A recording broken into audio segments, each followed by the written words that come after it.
All right, hello everyone, and peace of Christ to all of you. Today, our topic about coronavirus, and sound like it's getting worse.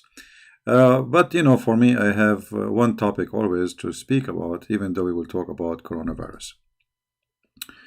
We heard in the news that Saudi Arabia they suspended any visas to visit the Kaaba and Mecca and Al Medina, which mean both city, which is considered as holy. So people like us, a human, cannot visit them because this is a supremacist cult.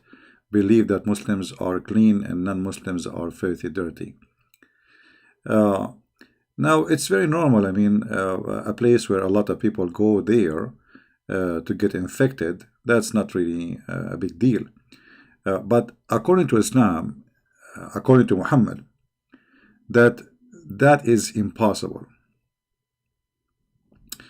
If we go to the Muhammad, what I like about Muhammad that he is a guy is the kind who cannot keep his mouth shut, and the more he talk, the more he do his poo poo.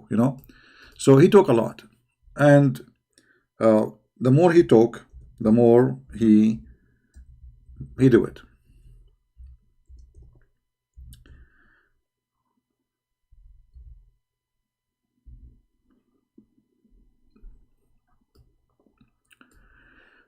Muhammad said that neither the Messiah, the Dajjal, which is, who is this Messiah? Nobody, don't ask me. I mean, Muhammad, he come with the idea the false Messiah will come. It's supposedly not him, supposedly he is not the false one, but there is a false Messiah will come. Nor the false Messiah will come, nor the plague will enter the city of Medina. You see, the plague is not a disease by itself, is uh, any kind of illness kill people by a huge number, like all of them they have the same illness, is called the plague. In Arabic we call it ta'un. So no false Messiah and no plague will enter the Medina.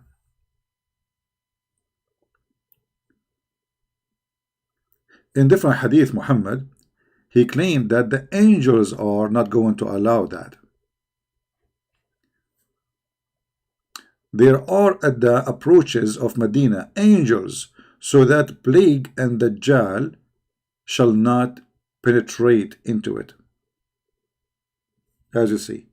Now, this hadith is enough alone to prove to you that Muhammad is a fraud. Forget about all the debate between Muslims and Christians, etc. As you see, this is a very authentic hadith. This is Sahih Muslim. We can show it to you from Sahih al-Bukhari. It's all over, So he claimed that there is angels are protecting the city of Medina, and no false Messiah. Forget about the false Messiah now, but no disease like the plague will enter it. However, I'm not going to wait until Corona. Actually, I showed you before, according to the United Nations official website, that the first time Corona has appeared, it was in Saudi Arabia, and the Corona like have different let us say numbers. It's the same, but the same virus, but it's like, let us say, it is developing itself.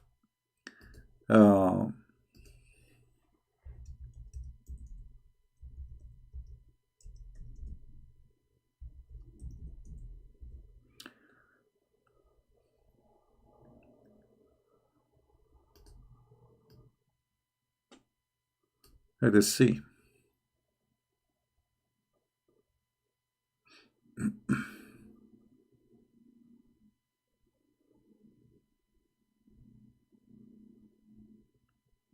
I showed you the link anyway before I showed you the website.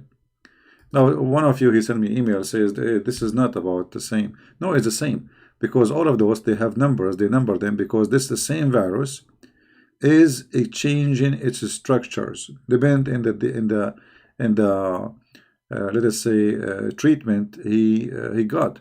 So like now you give him some drugs, and then this virus gets stronger and it change. It's very powerful let us say, system he have.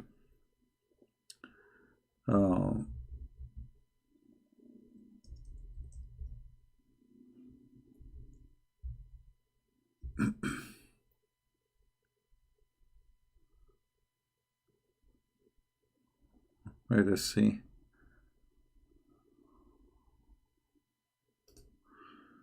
All right, I think.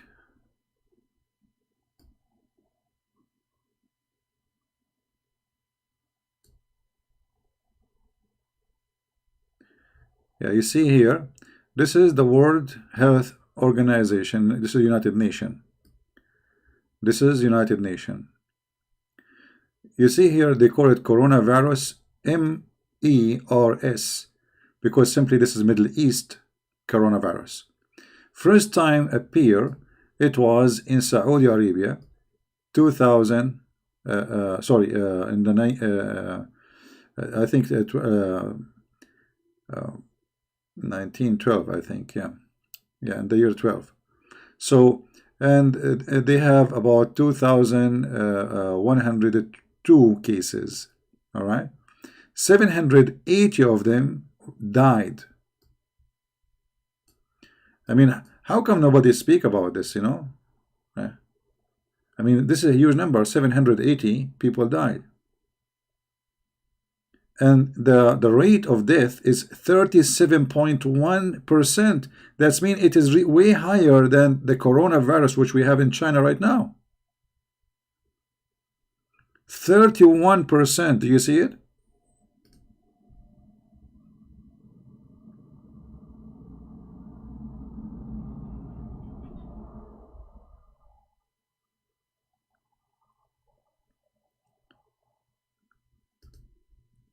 Here we have a hadith from Sahih al-Bukhari speaking about what happened to the city of Al-Madinah a long time ago, during, just right after Muhammad he died. It says here, once I went to Medina where there was an outbreak of disease and the people were dying rapidly. Do you see it? Actually, in Arabic it says mawtan dhari'an, which means very fast. The people, like, they get infected, they die like in a day. Mawtan dhari'an. So it's like it is really very fast death. People die by hundreds, and all of them, they have obviously the same disease. But remember, Muhammad, he said that no disease can enter this city, for it is protected by angels. And now the Saudi Arabia government, they shut down all visas and visit from abroad to the Kaaba and to Mecca and Medina. Why? Because simply things is going out of hand.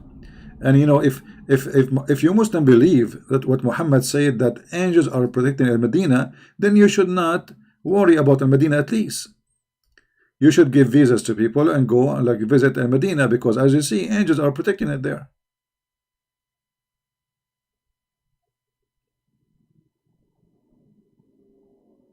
So as you see, Muhammad, obviously, I mean, what I need more to prove that Muhammad is a fraud?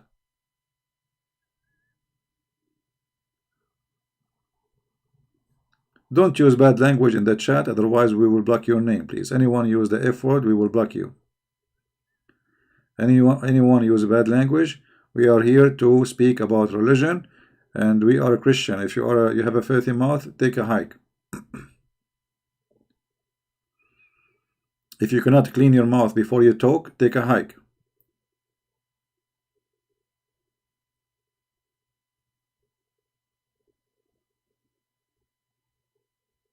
All right. So as you see, I mean, the case is over. Islam proven to be false. Muhammad proven to be a false person. Muhammad is making a statement which is not true. And either you accept that Muhammad is a prophet, but yet he lie, claiming that God told him. Remember, he is not guessing. He is speaking about what? About the city of Medina protected by angels. So who is the one who gave the order to the angels? Obviously not Muhammad, it's Allah, right? So how Muhammad learned about this? From Allah. So if Allah truly is a God for Muhammad, and Muhammad, he received this information from Allah, obviously Allah is making fun of Muhammad. He's shaitan, he's Satan, because there is no way there's a true God, he will say something not true, and he will get his prophet busted. And remember, you know, the illness started like entering like crazy in this town.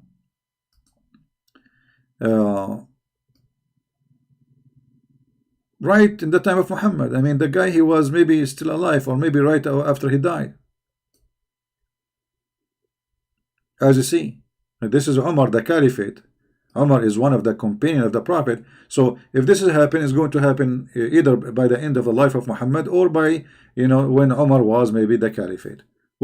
However, is going to be very close to Muhammad time, for Umar was just one of the companions of Muhammad. So how Muhammad can be a prophet?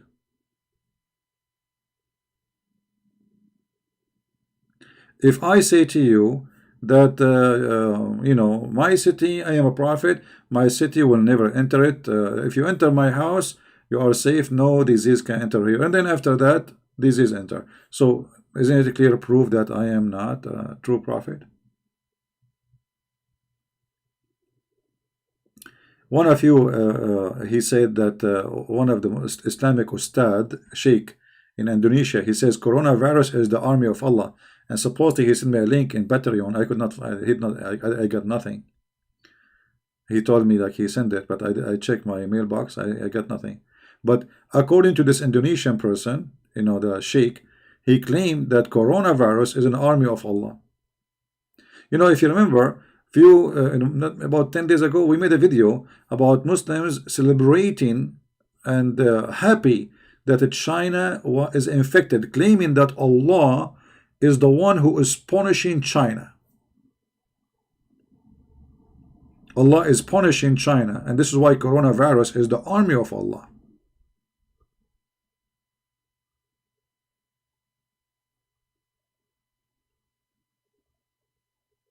Right?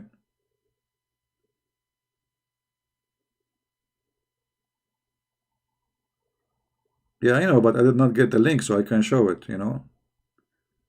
They told me that they sent the link to me, but I got nothing in my mailbox in Patreon. But imagine how crazy this cult is. They love to see disasters, and you know, this is the only cult in the world make people rejoice for disasters.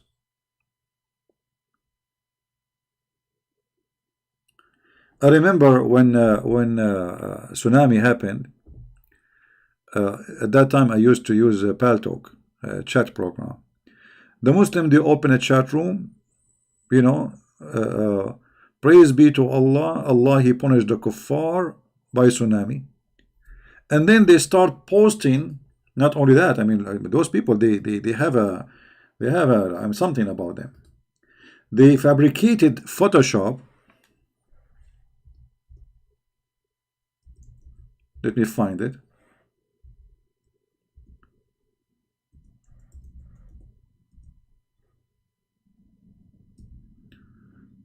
I will find it for you. Here we go.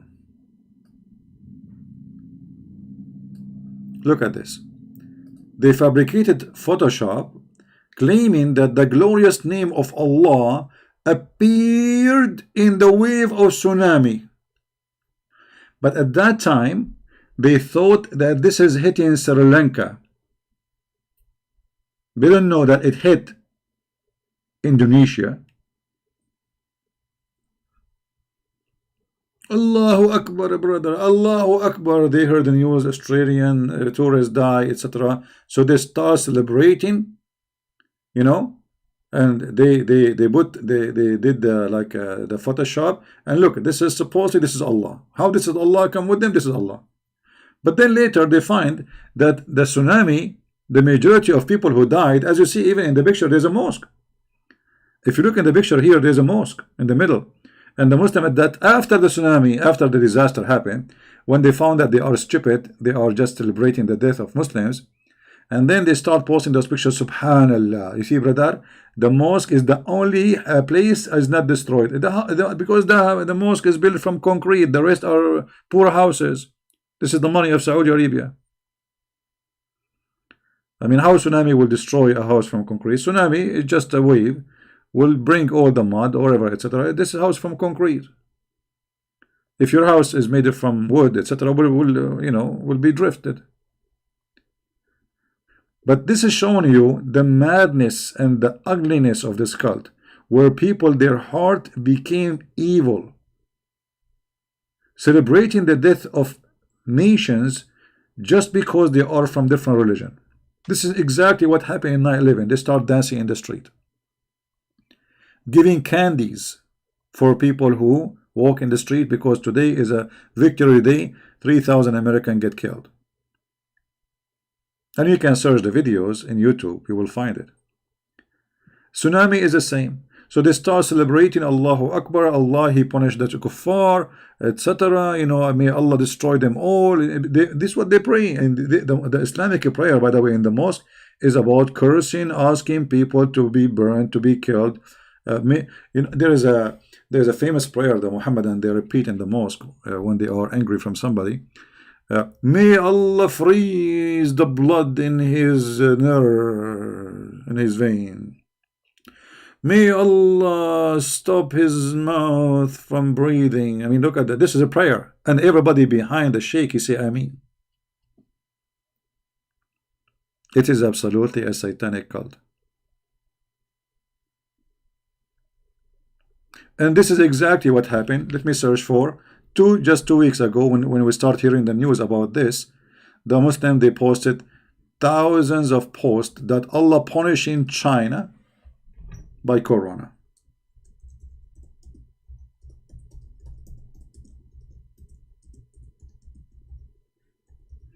Let me try to find you some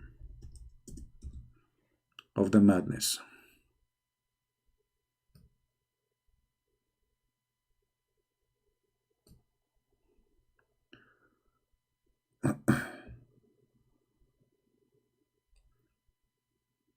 Actually, you can do the same. You can watch videos. This is a video memory TV where supposedly this person, I don't know who's he, maybe Sheikh, I'm not sure.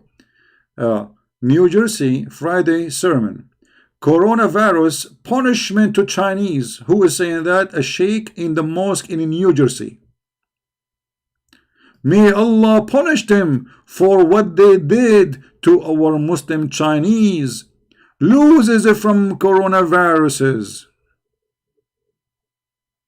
Do you see it?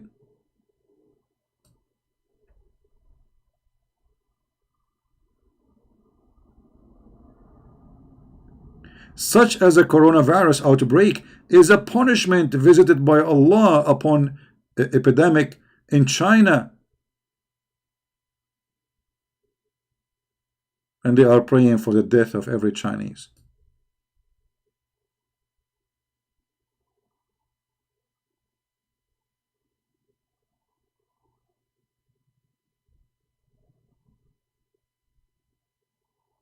This is how evil this cult is.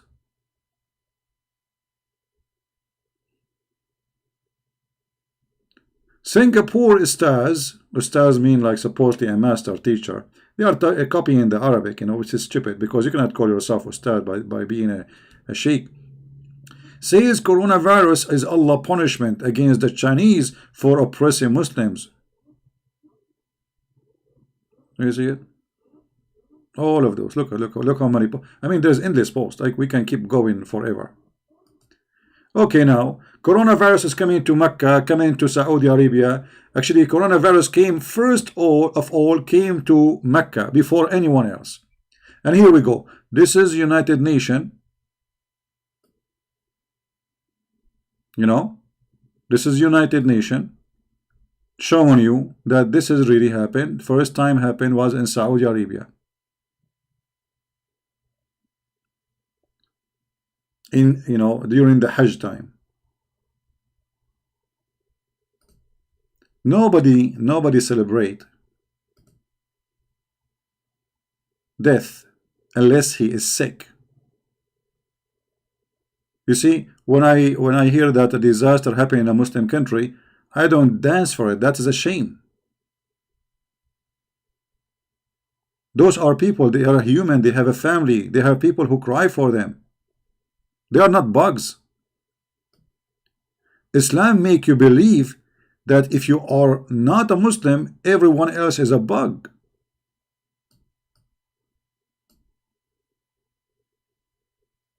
I never heard of a Christian posting when 780 people die by corona in Saudi Arabia in less than a month. As you see, 37%. Right now, the death in China is way less than 37%. Which means the rate death of corona, the Middle East corona, which appeared first time in 2012, as you see in the screen, in Saudi Arabia, 37% was the death. It's almost half of the number of they are infected. The total of 780 human beings die. I never saw a Chinese, I never saw an atheist, I never saw a Christian, I never saw a Jew posting saying praise be to whatever God for the death of those Muslims.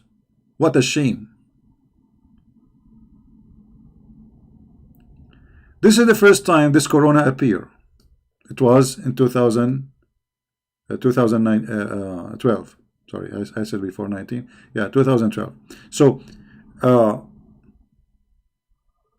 how in the world human being can celebrate death of others?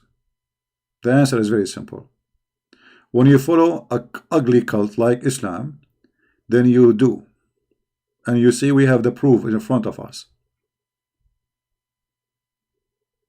You do, and you do more.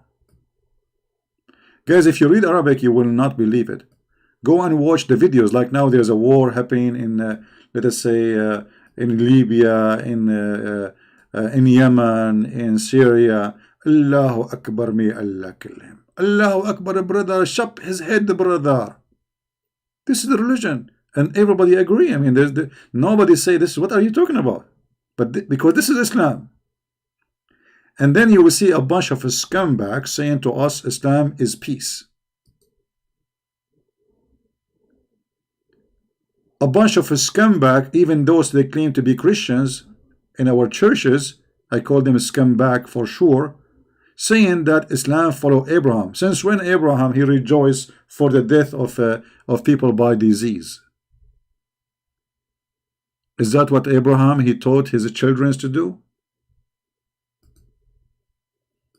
How they can be following Abraham? The Messiah in the Bible says, if you are, and he was speaking to the Jews, not to people who have nothing to do with Abraham. If you are of Abraham, you do the work of your father.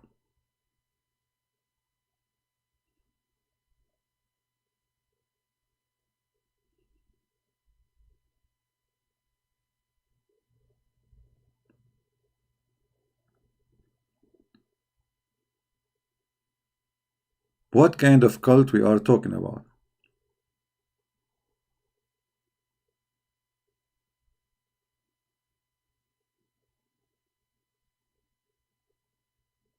By the way, I just received a post in Facebook, somebody posting in Facebook that he decided to leave Islam. This guy, he called me before. He said no, he will not leave Islam, and now he posted in Facebook page saying that he decided to leave Islam. And guess what? Now coronavirus is spreading in Iran, spreading in Kuwait, in Qatar, in Bahrain, in Emirates, everywhere. Who is the one who will save the Muslims? The Muslim scientist? Who is exactly you Muslims will save you? When you are going to use the drugs now to fight coronavirus, this drug is made where?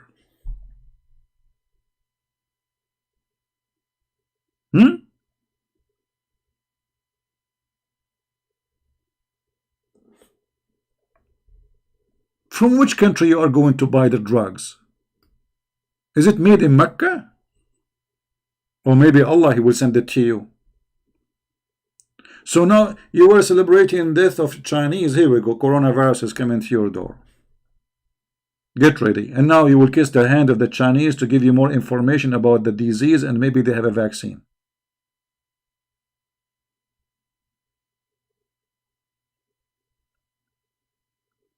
Or you will call the Israeli scientist.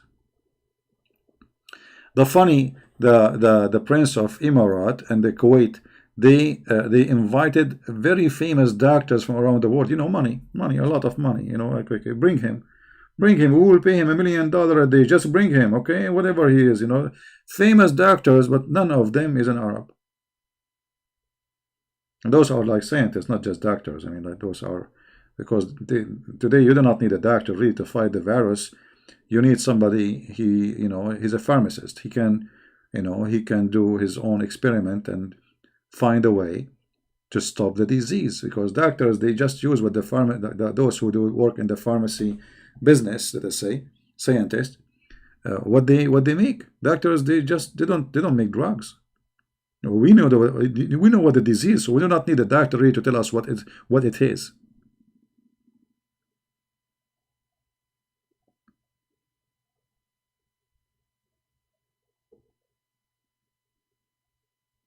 Who is the one is going to find the vaccine for coronavirus? For sure, Allah.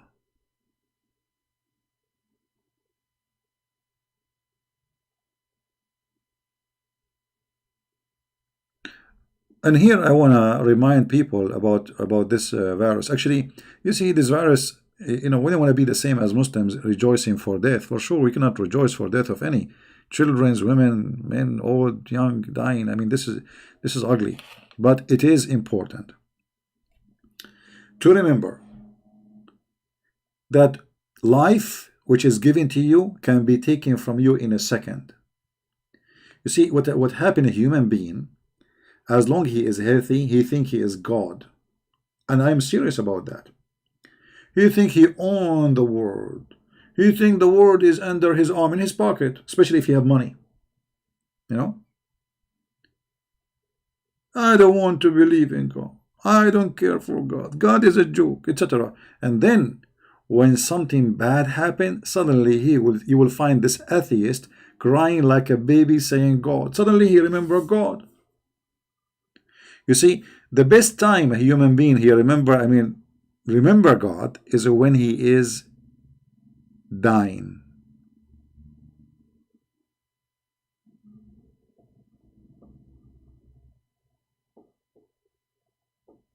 Here we go. Annie, she is a pharmacist and she is retired. Well, Annie, by the way, we Arab, we make better drugs from you. We are the first one who advised the whole universe drink camel urine. I will tell you that this is a true story. There was about 10,000 people sick. And I was at that time in a country, it's called Chico, Brasilia, Sri Lanka, which is very close in the borders of Holland. And those people, they were like sneezing, like hachu, hachu, and all of us, they will die by the morning, And then they said to me, "Do you have anything, any medicine to help us?" I said, "The only medicine I know is the medicine which is prescribed by Prophet Muhammad." And they told me, like, "What is that medicine?" I said, "Camel urine." And man, oh man, they have only 5 camel in the zoo, and now we have to get urine for all those people. So I come with an idea, because I'm an Arab, I'm smart, you know me. So what I did, I put a hose in the mouth of the camel, brother. And then we tape his mouth, and the hose is inside, and we open the water. So the water go inside the mouth of the camel as water, come out as a urine. And people drink. And brother, I made everybody, by the help of a Prophet Muhammad, recover. In the morning, everybody is like a donkey. Like a horse. And if you don't believe me, this is happening. I told you the name of the country. It's called, Chaco, charcoal, actually, charcoal, Czechoslovak, Brazil, Honolulu. It's a very well-known country. I mean, even their flag is like very, very. They have a flag like 15 meter by 20 kilometer. Yeah. Why you don't use the camel urine of the prophet? As long as the prophet, he, if you are sick and you want to be, just why you want to close Mecca, you want to close airline, why you want to shut down your borders, why you are terrified, why, how Corona entered the Medina, how Corona entered, all what you need is just camel urine.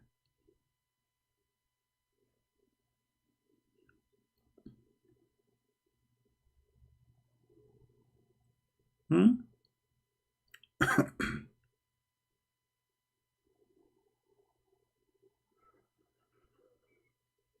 Hmm. What we can say, what we can do. By the way, I did it. I came earlier today. Uh, I said to myself, let me give time for, because some people complain I'm getting so late. So I will do it that the other time, which is like 2 hours more from now. But we will mix it so we can get a chance for more people to join us from different location.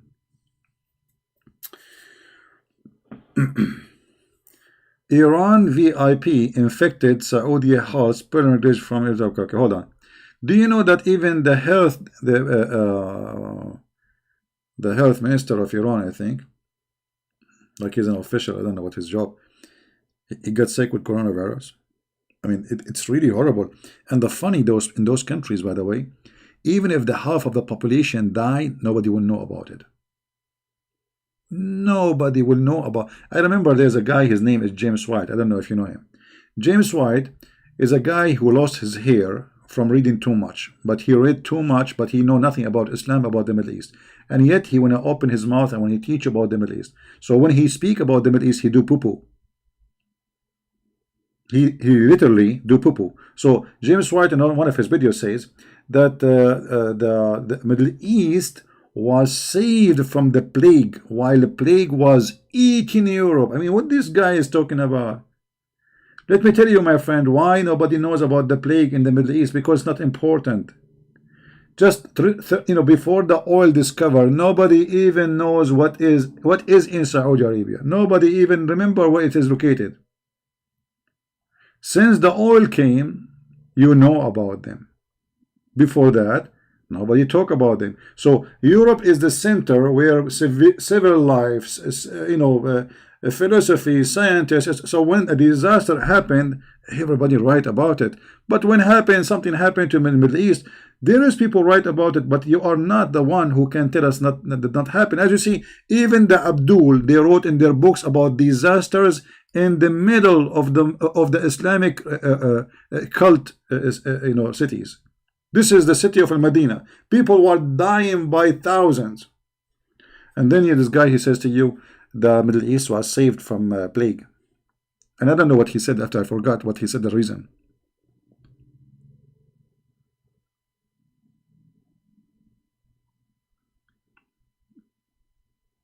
This is why it's very important, before you put a trust in somebody you want to listen to, you have to be sure that he is not making poo-poo, because there's many people, they claim to be ministers, they have a PhD, doctor, Dr. James White. I mean, what do you want more?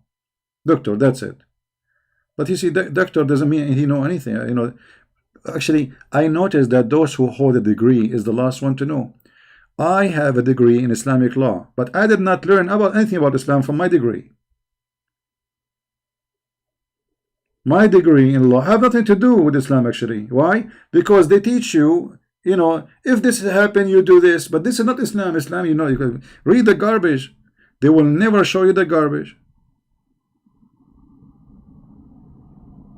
So you study Islamic law, okay? Islamic law, like we study a book. It's called Usul al-Fiqh. Okay, you go and read. The I don't know how to translate the word in English. Like the let's say the rules of. I'm not sure how to translate this. Let me see if I can translate using Google translation. Hold on.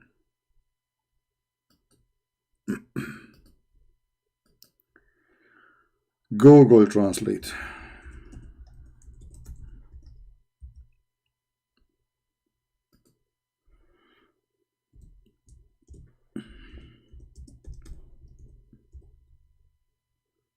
Okay. I know this is what it came in the screen. I don't know if that will be accurate. أصول الفقه. Fundamentals of jurisprudence. All right. This is a translation from Google Translation. I'm not sure if this is a good translation, but it's look like it's close to. So anyway, you study, but you learn nothing. It's just stupid things. Everything I learned really about Islam is not there. I learned it by my own study, by my own research.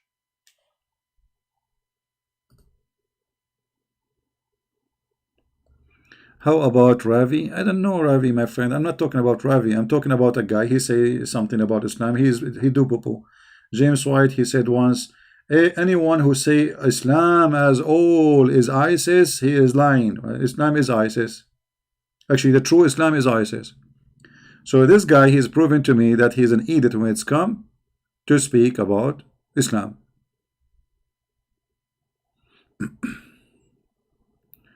Danny, you need to tag a name before, so I can. No, I read the questions, but not necessarily I will answer your question, my friend. Anyway, what is your question, Danny?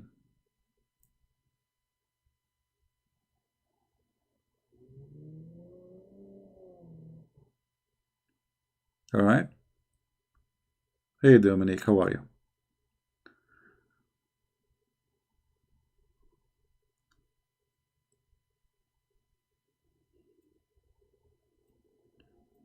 I don't care, who you like who. For me, what I care for, if a person speaks the truth about Islam, then he is right. If not, we have to either correct him. If he's stubborn, we will give him a spank. As simple as that. You know what I mean? If you claim to have knowledge, you see, if you don't have knowledge, why you open your mouth? Why you say things which are not true? And you are deceiving the Christians. So when you say Islam is not ISIS and yet you are a Christian minister, you are lying. Because there's no way you have a PhD, which means you are a person of you learn how to research, and you debate many Muslims before, and you do not know that the true Islam is ISIS.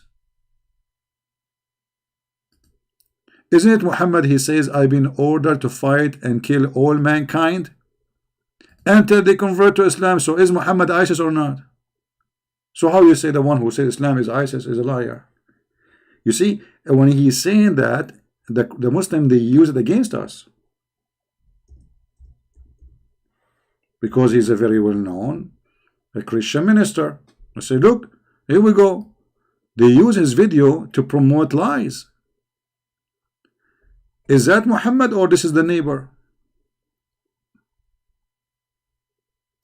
He been ordered to fight all mankind, kill them all,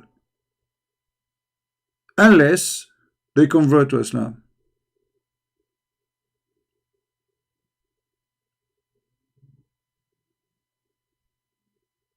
Then they say to you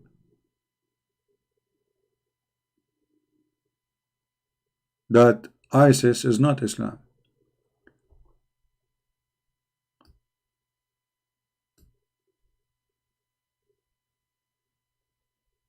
Is killing the Christians, cleansing the Christians from the Arabian Peninsula and cleansing the Jews from the Arabian Peninsula, is that ISIS act or Muhammad? This is Muhammad.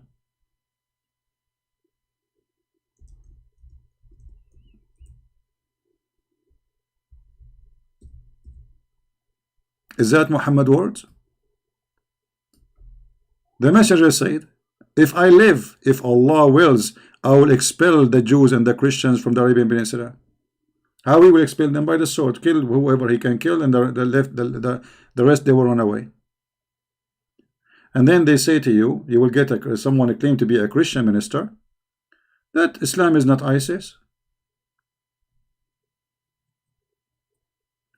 And by the way, if you are a person who is politically correct, you get more support, because the truth hurt. And these days, everybody is doing business. Nobody want to share the truth, because sharing the truth can cost you your life. I mean, it's dangerous.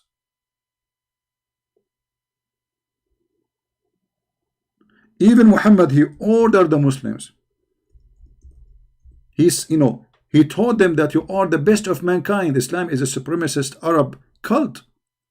You are the best of mankind. And what is the best of mankind the duty to do? Save people from coronavirus? No. You go and you bring them and put the chains around their necks. You are the best of people ever, raised up for the benefit of mankind. When you see the word benefit between two brackets, the Muslims added, you think like those people, they will make a vaccine for coronavirus, they will build houses for us, they will. No. The best, he explained, the best for mankind are those who bring them with the chain round their necks till they embrace Islam, so they will not go to hell. Do you see it?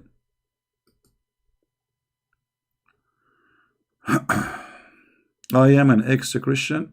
Muhammad Michael, I think you are the Mother Teresa. You used to be the Mother Teresa, and I will not be surprised that if you claim to be the Pope. How about you give me a call, Muhammad Michael? Let us see, and so everybody will be laughing at you. Aren't you claiming to be an ex-Christian, Muhammad Michael? Here we go. I will open my Skype just for you. Do you dare to call me? And in 2 minutes, people, they will be dying laughing at you lying.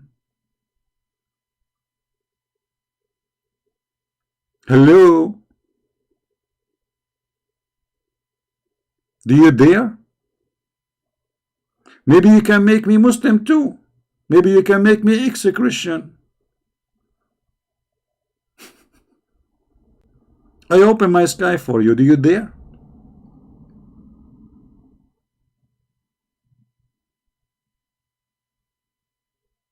He's even not texting anymore. He's gone with the wind. He's purchasing camel urine from the Prophet.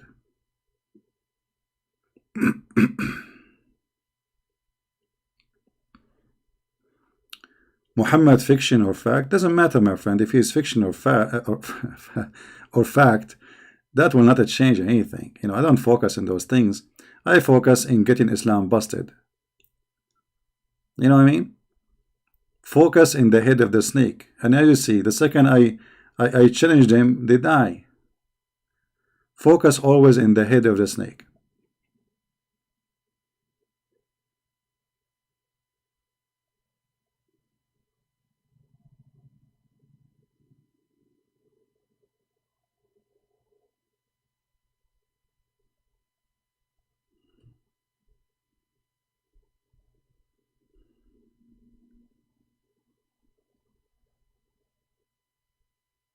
We don't rate lies. We destroy it in its place.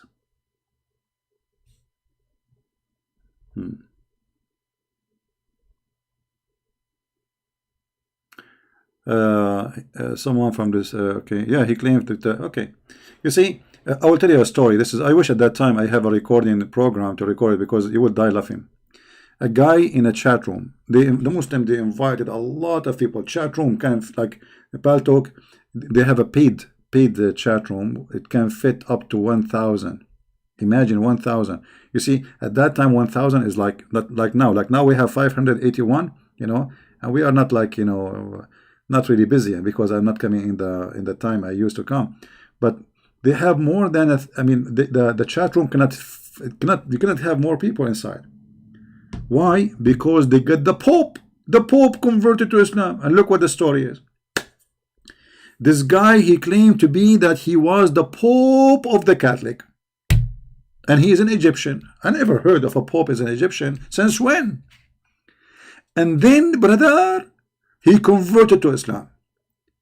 One day he was praying as a Muslim. They opened the door and they found him praying to Allah. And then the priest, they capture him and they tie him up and they put him in a dark room. And every day they bring 12 lions and they order them to turn their back and they whip him with their tail. 12 lions. And they order that lions to whip him with their tail, with their tail. and he have marks in his body, brother. It's chat room, you know. I swear by Allah, if I have a camera, I will show you. And he's almost crying. And then, brother, one day Allah inspired him to run away. So he opened and he broke the toilet seat. And he went in the sewage. And he came out in Egypt. I was literally dying from laughing. I mean, do you know how far Egypt is from the Vatican? So he went in the toilet seat, down in the sewage. He came out in Egypt.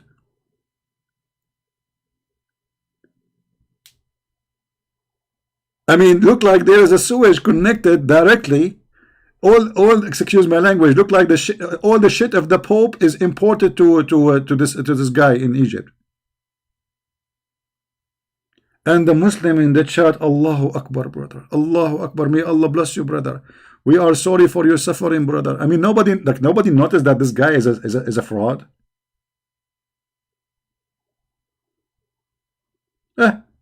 Welcome to Islam.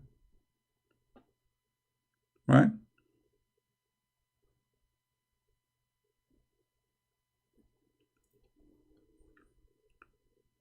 Now, do we have any Muhammadan want to say something? Or you are brave to talk to me in your video, make a video about me. Christian Prince getting busted.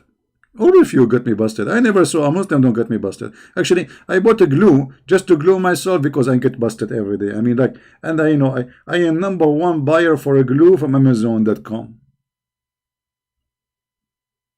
Actually, if you see me, you will not recognize me no more because, like, I don't know how to glue things together, brother. Like even the ustads from Indonesia, they will not debate me because I'm broke. There's nothing to break left, brother. That's it. I mean, his nose in his toes. There's nothing left of him.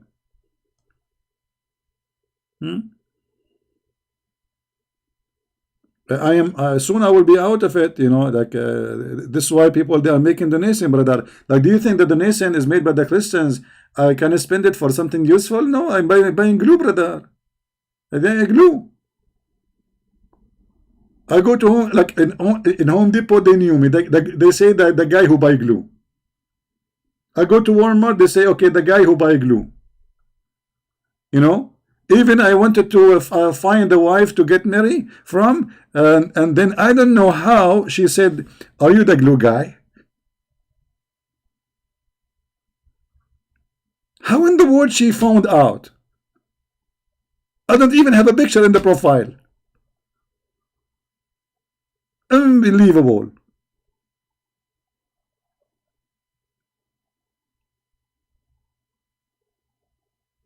When the fact we are the one who turn Muhammad pieces every time we go live on air.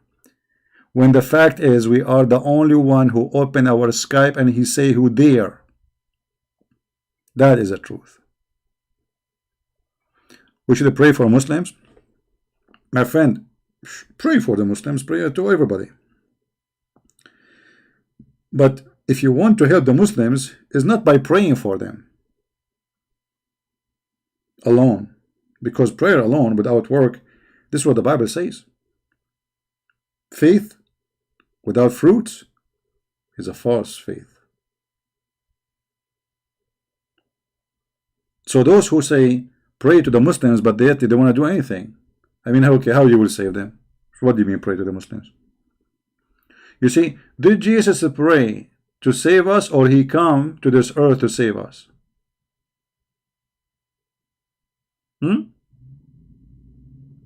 He come to this earth, he talked to us, he preached, he teach, he did miracles, all of this to save us. Everything the Messiah he did, it was for one purpose, not for his benefit. It was for us, to save us. Otherwise he just, okay, Father saved him, it's over, right? The Messiah, he gave his life for you to save you. And I find it really funny that, suddenly a Christian, he will say to you, pray to the Muslims. Okay, that's it. It's like somebody is dying because he don't have a vaccine for coronavirus. Okay, I understand you don't have a vaccine, so you say pray for him because this is the only solution we have left. But if there is other solution, you don't say only pray. You do about it. You do something. The Bible is full of verses about rebuking those who they are doing wrong. And all what those Christians want to do, just to pray. Pray for this guy. Pray. Okay, we pray. We got it. We got it. We pray. But this is not enough. If your son is taking drugs, you pray for him to stop only, or you talk to him. You try to guide him. You try to help him. So stop being, using this mentality, because many Christians, they have this mentality.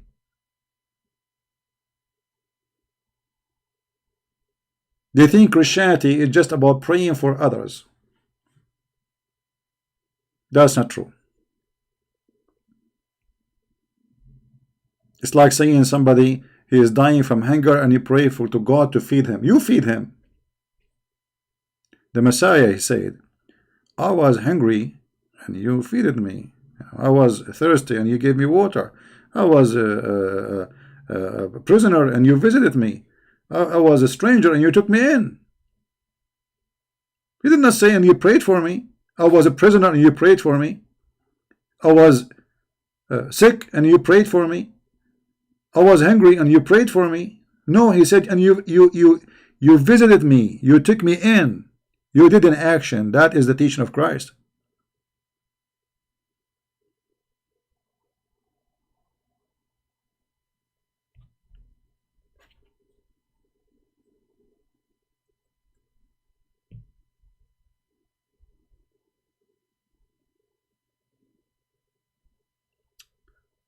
Do we have any Muhammadan want to say anything?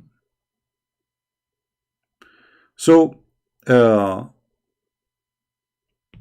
as you see, what we discover here, that Muhammad is a fraud. Muhammad, he promised that Allah is protecting the city of Medina by angels and nobody can enter it. And no, I would say nobody, I mean no disease, no illness, no plague. And as you see, the Medina was, even right after his death in the time of the Caliphate Umar, the Medina was, there's an outbreak of a very bad, nasty disease killing tens of thousands. We don't know how, because this was all the way from the Medina, Mecca, Syria, all, I mean, the whole area was dying. To the point, even the ruler of the Muslim ruler of Syria at that time, he died by the same disease.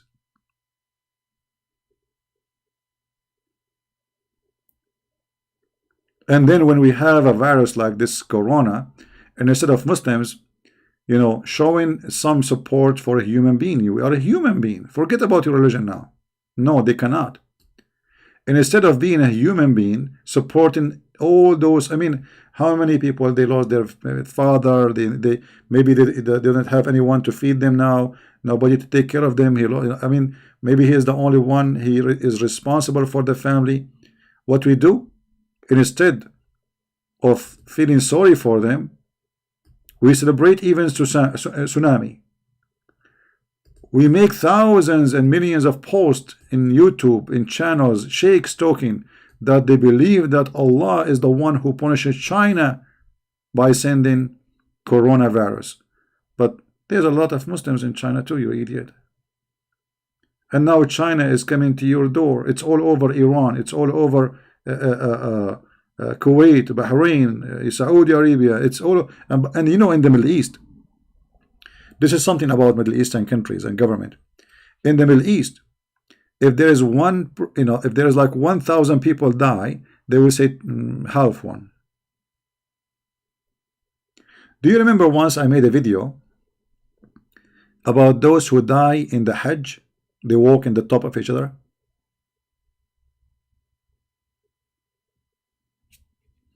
Anyone remember? At that time, Saudi Arabia government, they said 200 something died. 200.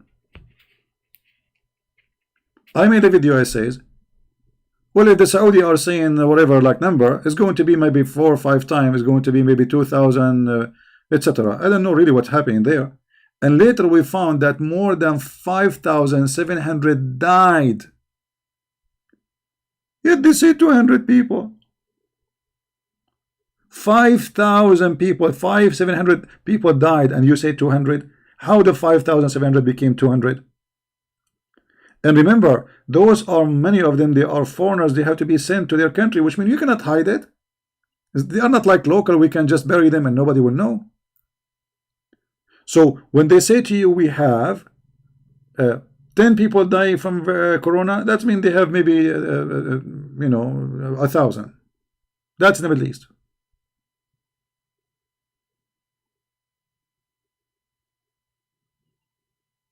That is the Middle East.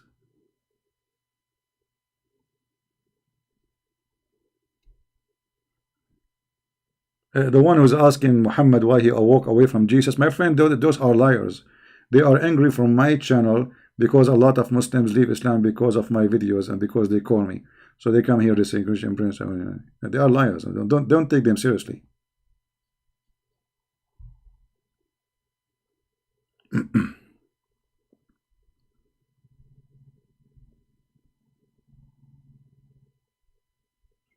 And right now, actually, I'm thinking to apply for a visa to go to Saudi Arabia, and I will start a farm, you know, for camel urine, because this is the time for camel urine. That's it. We have a solution.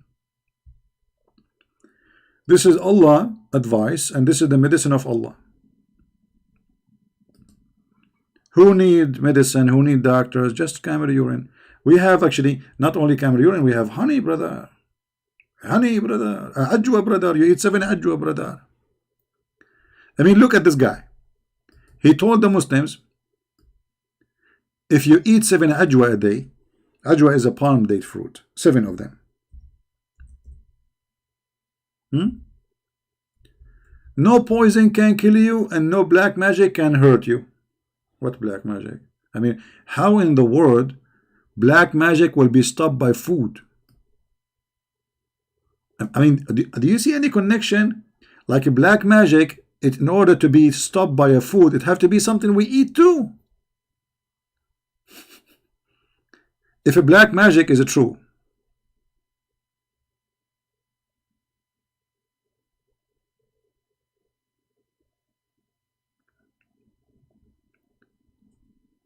you see, food or anything enter your mouth, it can be either harmful or useful. But black magic is not something entering your mouth. So how the ajwa can fight the black magic? Let it go. Muhammad is talking, doing poo-poo. Forget about it now.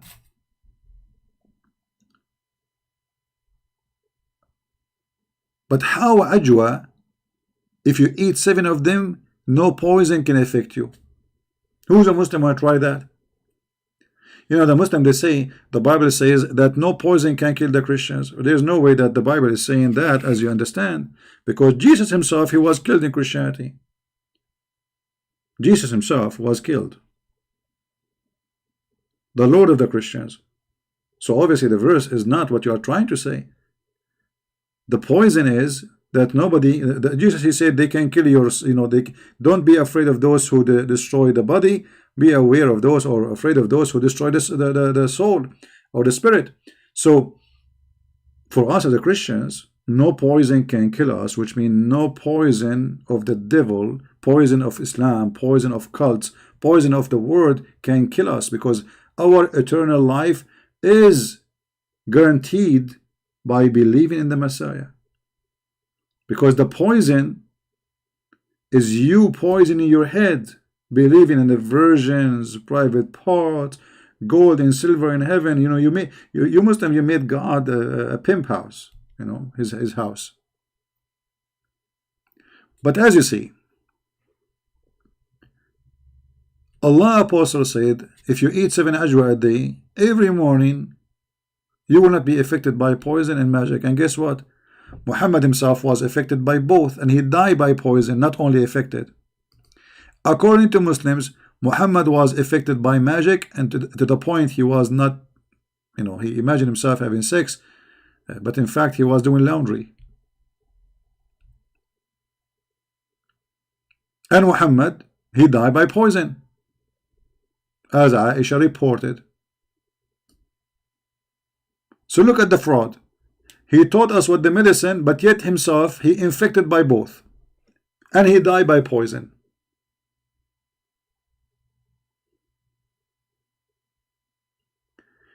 Do you remember the guy who his brother is sick?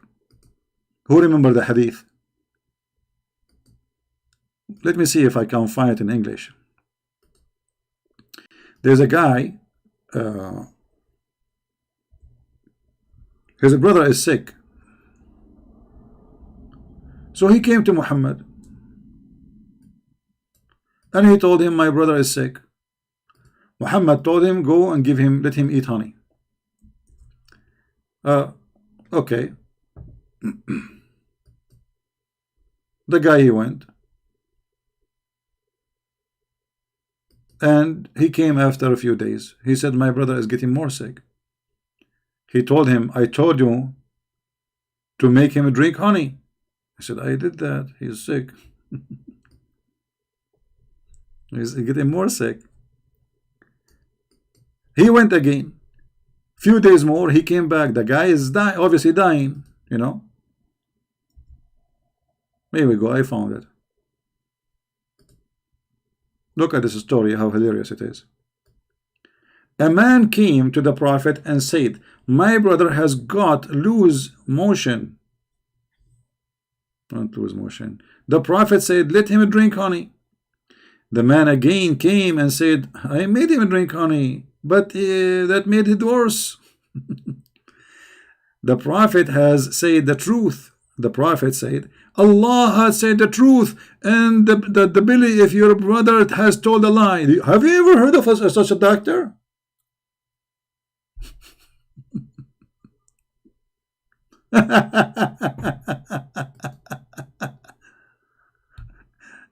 Your brother Tommy, your brother's stomach, your brother's organs are lying.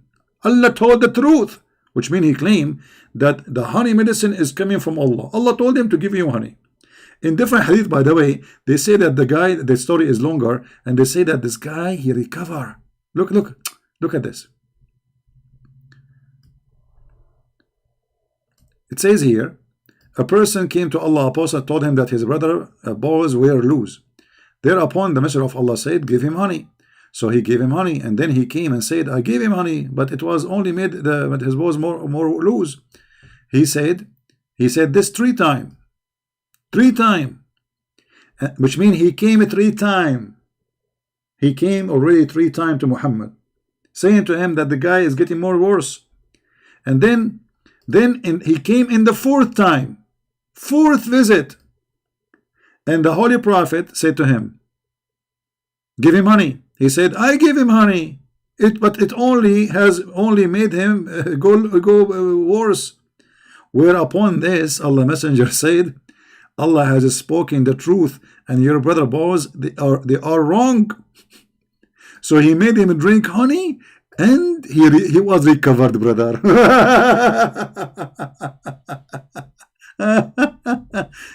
Oh boy.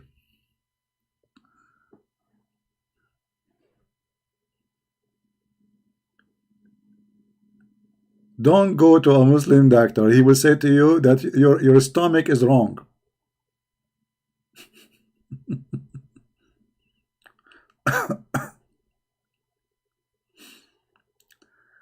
Oh boy.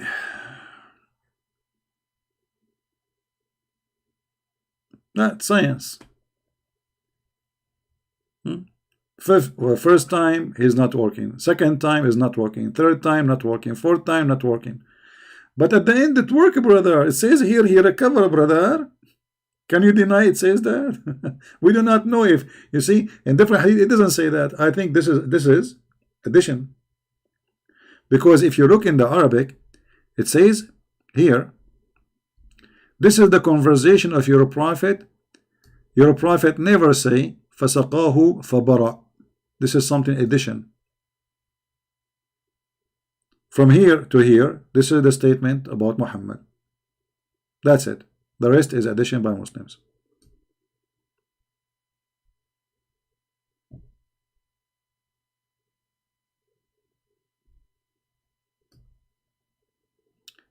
Hold on, we have a guy. His name is Danny. How I can help you, Danny? I think Danny he have some issues. You need help.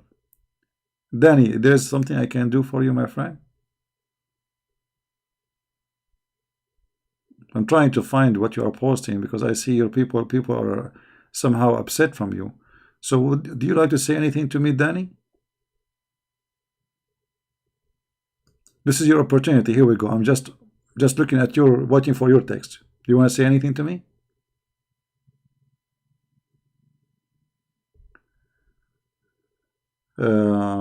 Corona can be healed if you have agreed with Allah. You have agreed with Allah what?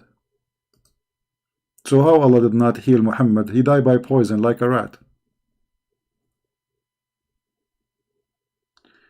Bible said that we have been chosen before the world made. This our destiny. If we are born, no. You see, God, He knew who is the one who is going to be choosing Him, which means we are chosen for we choose Him.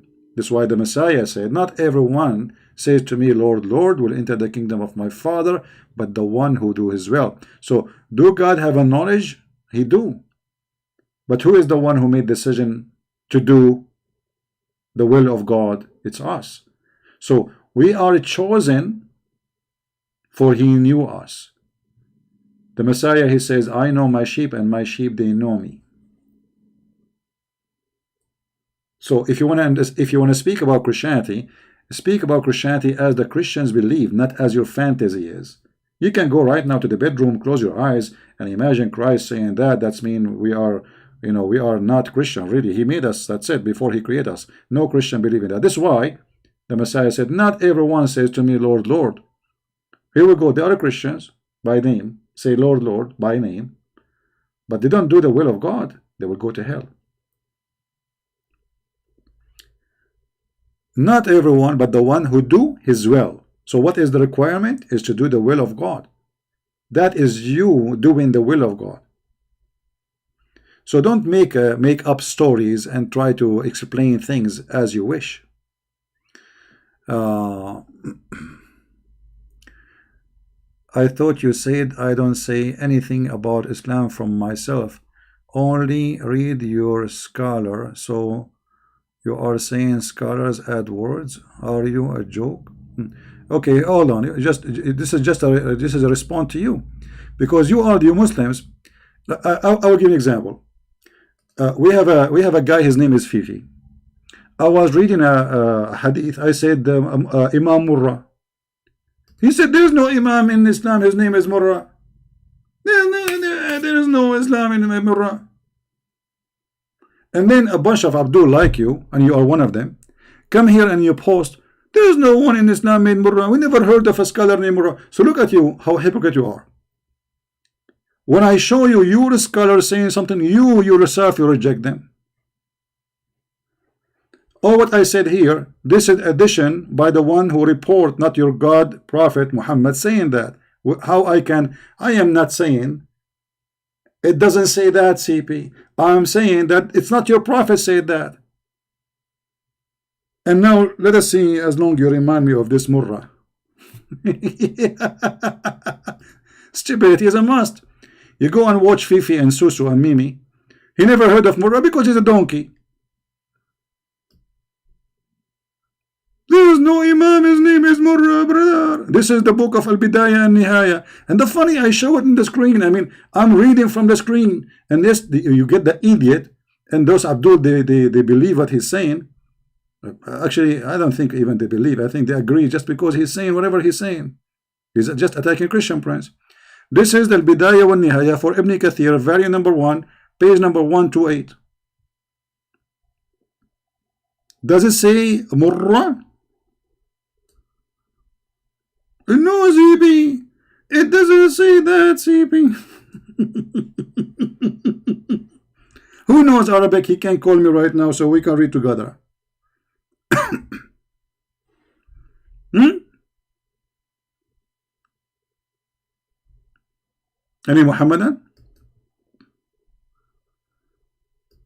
Do you see his name? Potatoes. And then every Muslim come to the chat, he says, CP, tell us about Imam Murrah.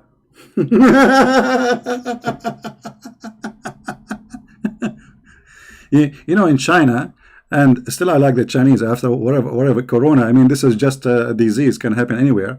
They say he left as a donkey, he never came back as a horse. And this is what happened when your teacher is a donkey.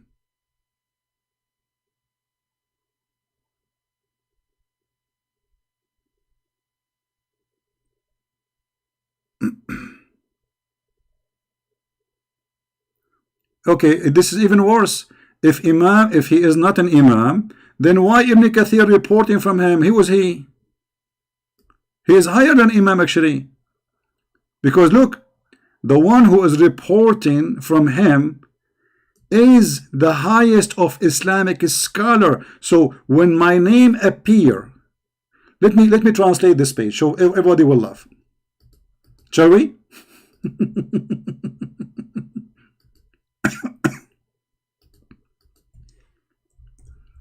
When my name appear in the list, but this guy, he do not know, by the way, that this name is exist. He's an idiot. He's just a joke.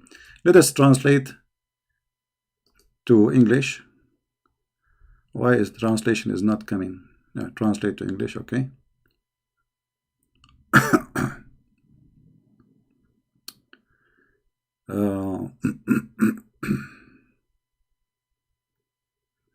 And now how we can find him in English. Let us see.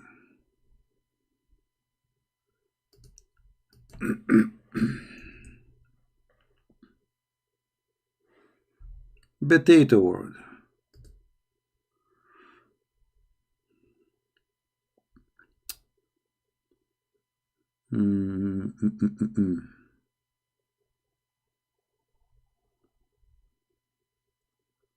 Anyone see it? I don't know where to see it now.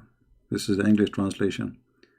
But anyway, I mean, reported by, from the Sahih, from الترمذي وقد روى الترمذي والنسائي وابن حيان في صحيحه وابن أبي حاتم في تفسيره من حديث عطاء بن السائب بن مر عن مر الهمزاني عن ابن مسعود. Ibn Mas'ud is one of the names Allah, a prophet, he mentioned his name, that which means he is from the time of Ibn Mas'ud, from the time of the companion. And this edict, he says to us, this is not an Imam. All of those, all the Sahaba of Muhammad, actually, they are Imam for the Muslims. Because the best of Muslims is the companion of Muhammad. So if he is saying he's not an Imam, so what he is, he said he does not exist. We don't have someone in Islam like this. You never heard of the name. But I'm trying to find here where the name appear in English. Hold on. Oh boy, this page is endless. It's hard to find it here now. You see, because this page is not like a normal page. Let me see if I can find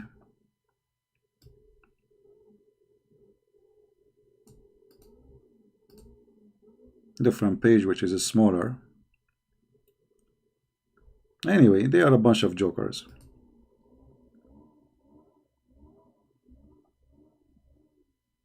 There we go. We found different page. Hold on. We will use this one.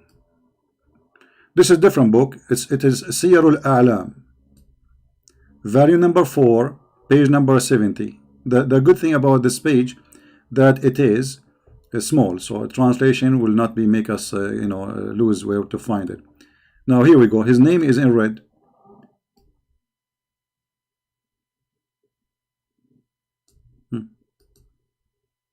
They never heard of him. They are learning Islam from him.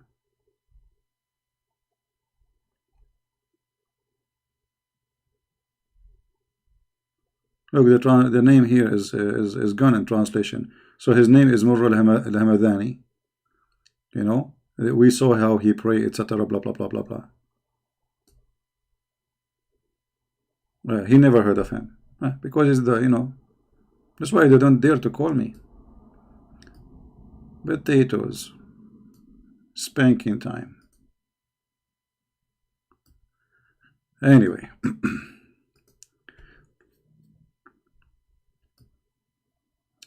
You see, actually, you Muslims, you should reject anything is addition to what your prophet said.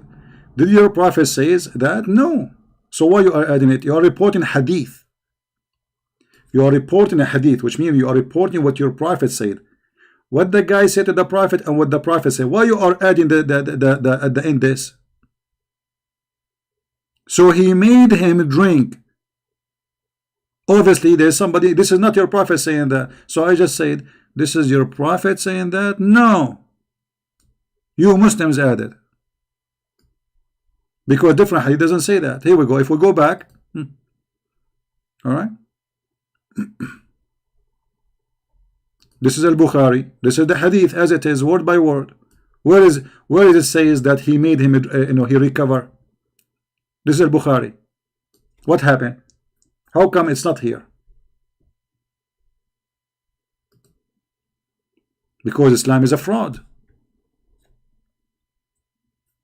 This is the conversation between your prophet and the guy. The rest is addition.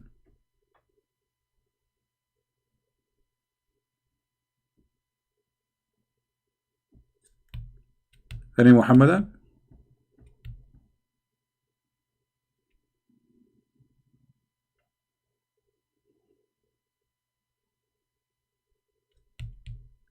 Who is next? And what kind of a prophet he said to the guy who is dying? You know, he's obviously very sick.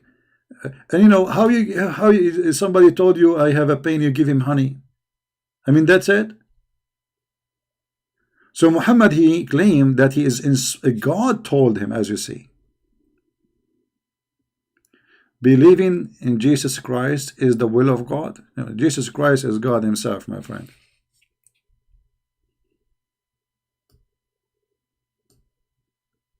The Christ himself is God, is our Lord. He is the visible image of the invisible God.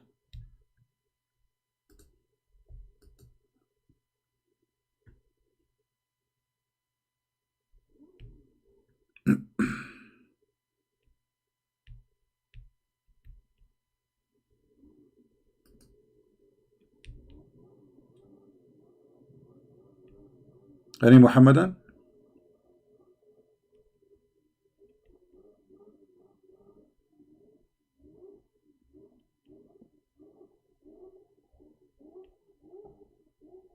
Who's next?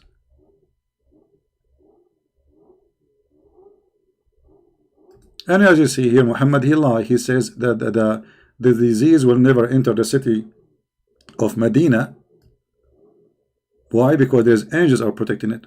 And then we find that tens of thousands of people, you know, affected in the whole area, including the Medina, and people were dying.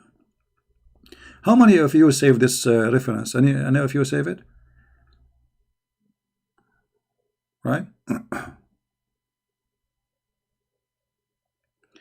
I know, but believing in him is this will, right? I don't understand what you are saying, Tom and Jerry. Your question is like a Tom and Jerry cartoon. Christ is the visible image of the invisible God. And when the Messiah says, not everyone says to me, God, God, but the one who do the will of my Father, which means my will is exist. Before you met me, before you saw me, your father Abraham, he saw me and he rejoiced my day. This is what he said to the Jews. You know, he says, your father Abraham, he saw me and he rejoiced my day. They said to him, how did this happen? You are not even 50 years old. Why? Because they don't understand. So he said to him, before Abraham I am. So obeying the will of the Father is obeying God in heaven and God on earth For God and earth is the visible image of the invisible God. So you are mixing things between what will? I mean, I don't know what you are talking about. Sound like a Greek argument about who is more really chicken, the rooster or the rooster, the red rooster or the black rooster. You know, some people, they make argument just to argue, just to speak stupid, and they go in circle.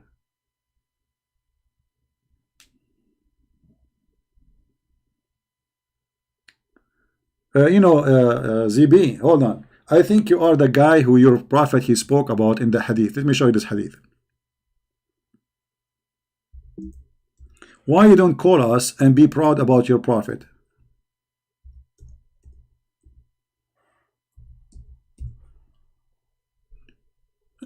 The guy who called himself ZB. Is that you? The one your prophet spoke about? I mean, look at this prophet. Either you agree that he is a fraud, or you show me one Muslim his head became a head of a donkey.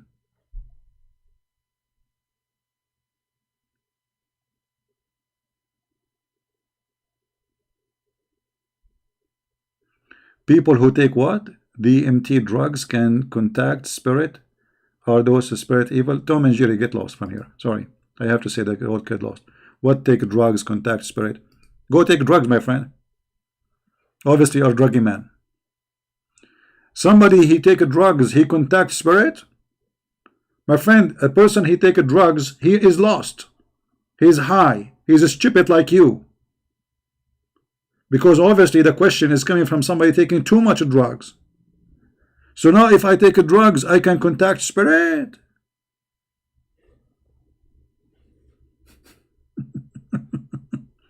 Where these people are coming from? Don't get married, okay? The one who take drugs is obviously mentally ill, because you know it's bad, you know it destroys your brain, and you contact no one. Even you lose contact with yourself when you take drugs.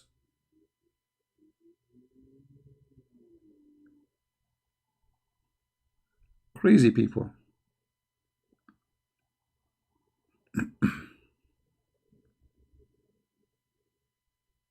Like sometimes you take people seriously and you talk to them as adult, but then you turn on like kids. Take drugs. Now where is the Abdul, the guy?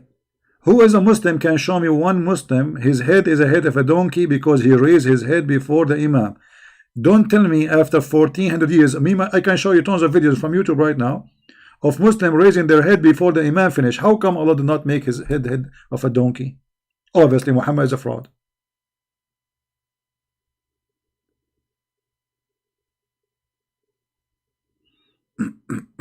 Ilah mean Allah? No, Ilah is different word. Ilah, you see, people they don't I don't know, maybe you listen to people who make things. This is the word Ilah. You see, all the words is coming from Aramaic and Hebrew. Ilah. Let us make it big. Il Ah.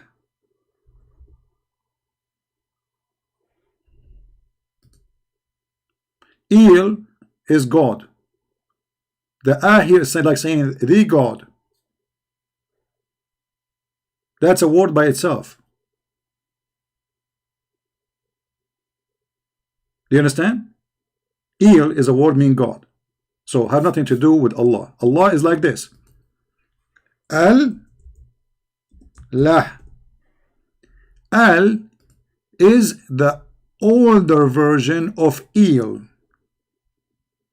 which means in the ancient Aramaic, in the ancient Hebrew, Al was instead of Il.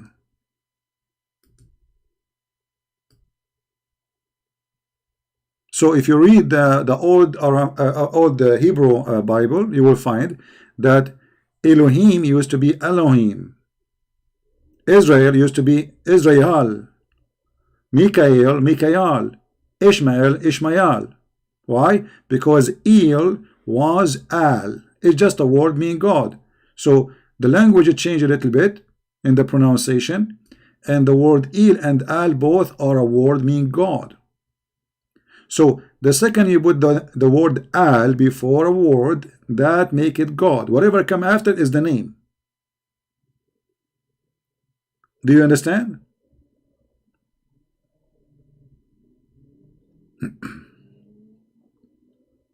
Whatever come after the word Al, which is equal to God, is the name of the God. As an example, let us go to the Quran. All of us, we knew that the Arab, they worship three daughters of Allah. What their name? Who remember?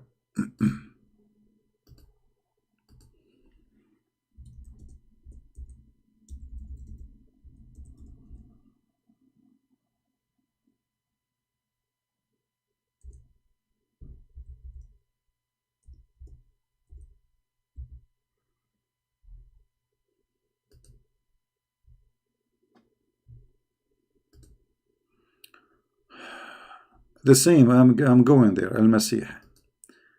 You see, in Arabic today, the word, you can add the Al as a word mean that in the Arabic today. But those are names starting from different culture. Those are not Arabic names, like Al-Masih, Allah. Those are not Arab. The Muslims don't even know what Allah means. They have no idea. If you ask any Muslim what Allah means, they don't know. What does that mean? All right? So look at this. Al-Lat. Now, is Al-Lat is a goddess? Yes. Al-Uzza.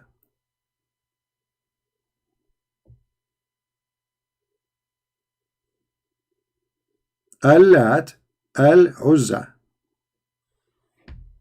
God is Lat, God Al-Uzza. And the Manat, some they say that the reason they don't count it, as because it was a very, let us say, scary. So they don't, they hate it. Some they claim that Manat was responsible for the death, that the goddess of death. We don't know if this is really, to confirm. But what we knew, that Muhammad believed, by the way, that there is a goddess, and they are daughters of Allah. Actually, Muhammad, he claimed that he killed one of them. Muhammad, he claimed that he killed one of those daughters of Allah, which means he claimed that they exist, they are real.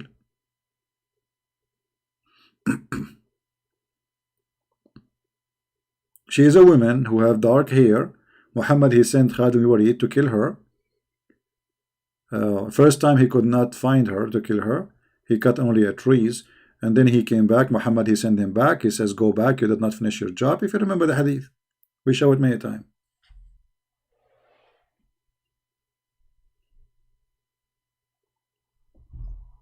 You see, the Muslims, all the names they have in their Quran is not from them. As an example, if you ask a Muslim, is Israel, what Israel mean? Arab Christian, they use the word Allah because they are under the occupation of Islam. That is a translation, my friend. The real Bible does not have that. That is a translation, and they've been forced. They are living under ISIS for 1400 years. If you ask any Muslim, what Israel mean? They don't know. Why? Because this is a name stolen from other belief, other books. This is not their book. What Israel?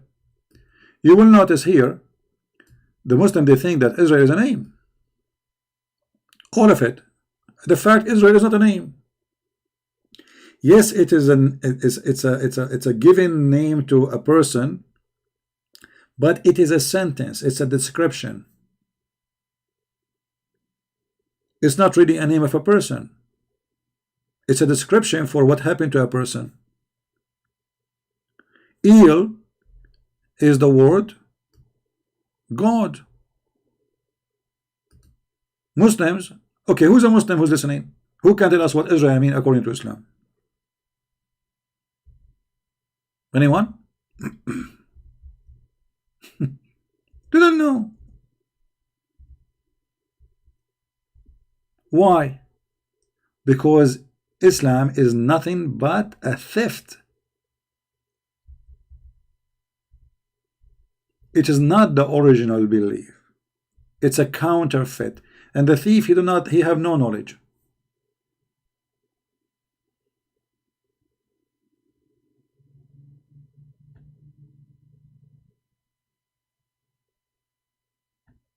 It's like, me, I claim to know mathematics, and then you ask me 6 by 6, I have no idea.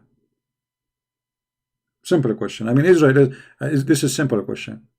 This is not really, you do not need to be a very, high scholarship knowledge to know what the word means, but he didn't know. Even the Muslims do not know what Al-Masih mean. Imagine. Mikael, they don't know. Allah, they don't know. Ishmael didn't know. Abraham didn't know. Why? Because simply Islam is a theft. When you claim that you wrote a book and this book is not yours, and people ask you what is this mean, you do not know what you are talking about, because it's not your book. Those are not the names, you know them. You are just a copy-paste person. Have you ever heard of a God? He don't tell us how this guy, his name became Israel. Nowhere we can find how this has happened. How? Okay, the Quran speak about a guy, his name is Jacob, and then suddenly speak about a guy, his name is Israel. Okay, who is Jacob and who is Israel?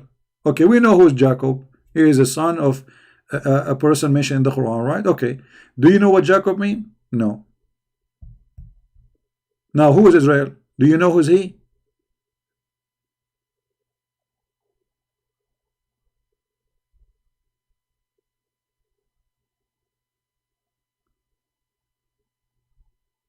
Al-Ilah. There is no I, it is E.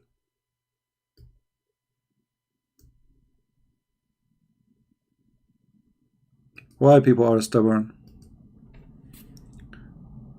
Al,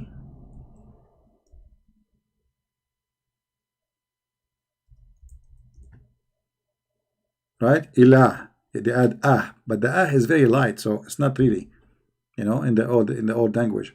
So al is in Arabic now, because now we are using Arabic.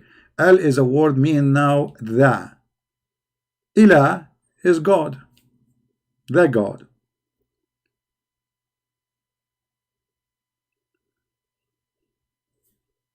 Did you get it?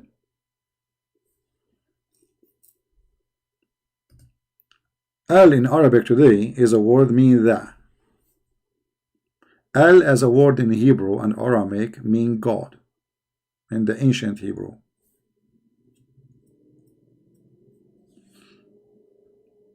So the Arab, when they want to say the God, they say the ilah, which mean al ilah, which is coming from the Hebrew anyway. It's a theft in the Aramaic. Even that is a theft. They have nothing, this cult have nothing.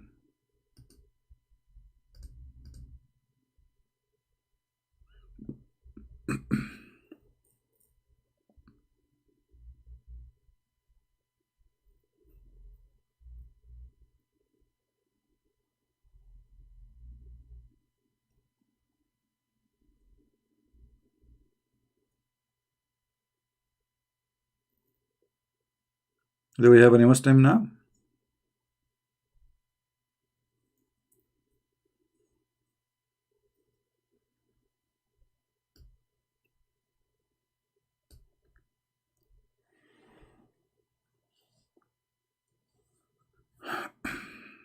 I understand it's impossible to be al-ilah because no, Allah is not a name. Why people are not listening? Allah is not a name. The Muslim ignorant, they think it's a name. We just told you. Why nobody is listening? It is two words. So how it's a name? Al is a word mean God. The name is La. That is the name of their God. Al is a word mean God. So the name is not Allah. The name is La. Al is a word meaning God. Do I need to go back to zero?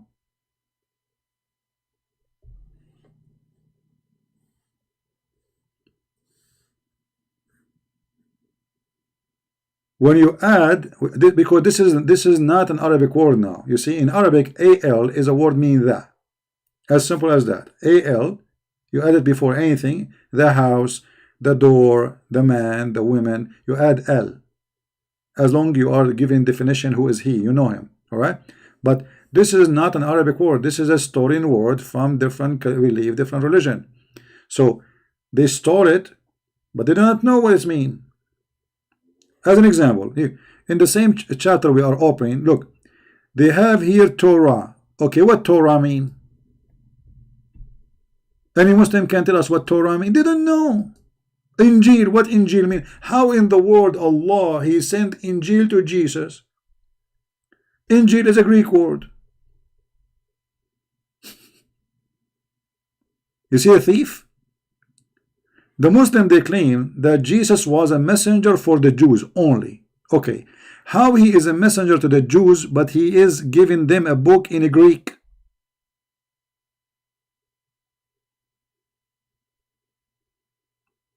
Are we listening? That's not only it is a disaster, it's stupid. Because this is a contradiction for the Quran. When you say that Allah He sent Jesus the Injil, you just confirm that Islam is a fraud. Because if we go in different verse in the Quran, we will find that Muhammad said, not me, that Allah He never sent the messenger except in the tongue of His people.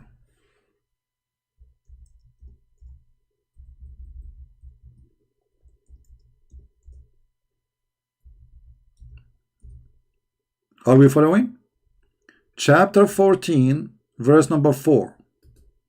Who's talking? The God of the Abdul. They cannot say this is weak and we didn't accept it. We send not, we never send, ever. We send not a messenger except with the language of his people. Okay, hold on. So the name of the book is telling us what the language. The name of the book is Injil. Injil is a Greek word. Have you ever heard of a book? The name is in Greek, but the book inside is different language? That will be funny. So how Allah He sent not any messenger except speaking the language of the people, yet He sent Jesus a book, it's called Injil.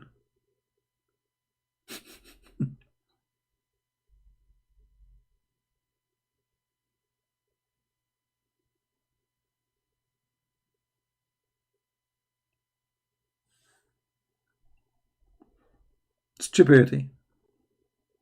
Muhammad, he got himself busted. Based on this verse, Jesus was a Greek, and he was sent to the Greek, and this is why his book is in Greek.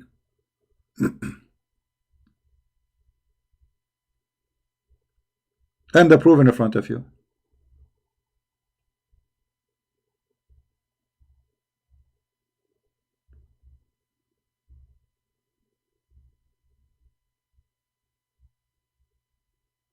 Stupidity is amazing. But this is what happened when you have a guy, he's a thief, he's a donkey, not educated. He copy, he posts in his book. Okay, he heard that the Christian, they have a book, it's called Injil. We call it Injil, but this is not. That will not be good for you, because it's called Injil because this is a book written for the Greek people. It's a Greek book. Why you are using the Greek book? And the funny, it is Allah who sent the Injil, not someone else. It's not like Muhammad saying it's called Injil. No, Allah He gave Moses the Torah and gave Isa the Injil.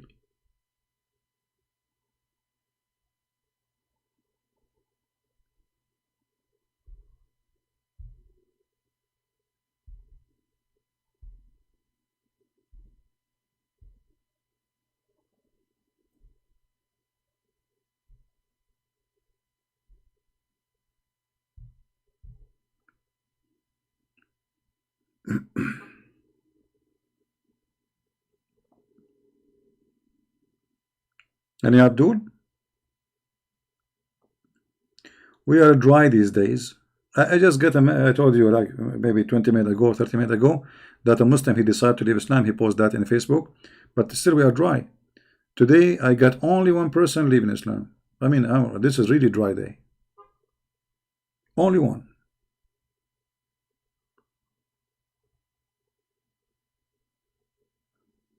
No, I don't think the name of Isa is coming from Isos in Greek.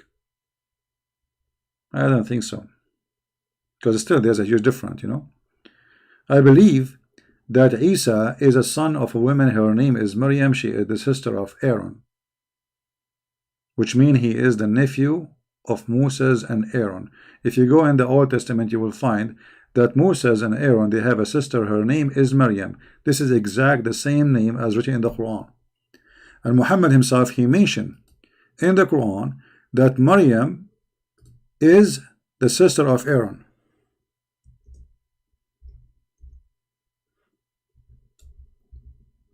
Maryam is the sister of Aaron.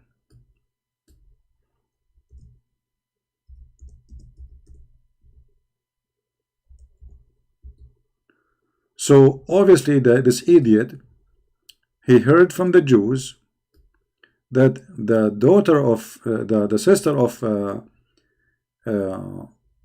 Moses or Aaron, her name is Maryam.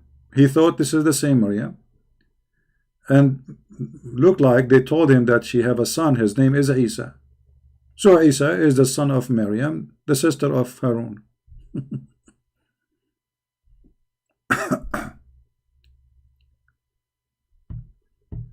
Garbage in, garbage out.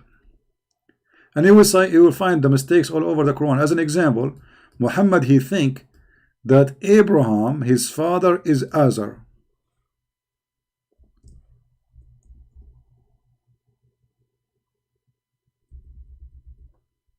But all of us, we knew that this is going to be true. I mean, why the Bible will say different name?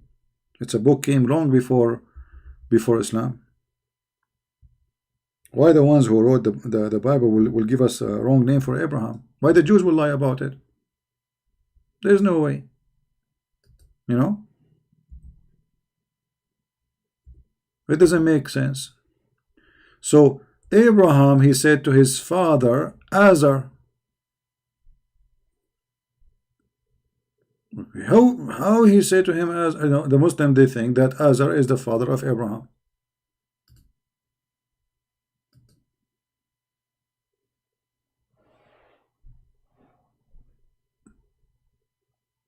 But where is the word Azar is coming from?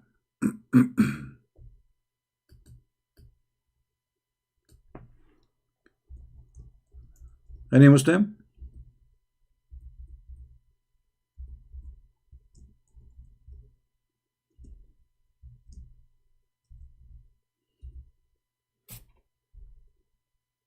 Any Muhammadan? Any comment?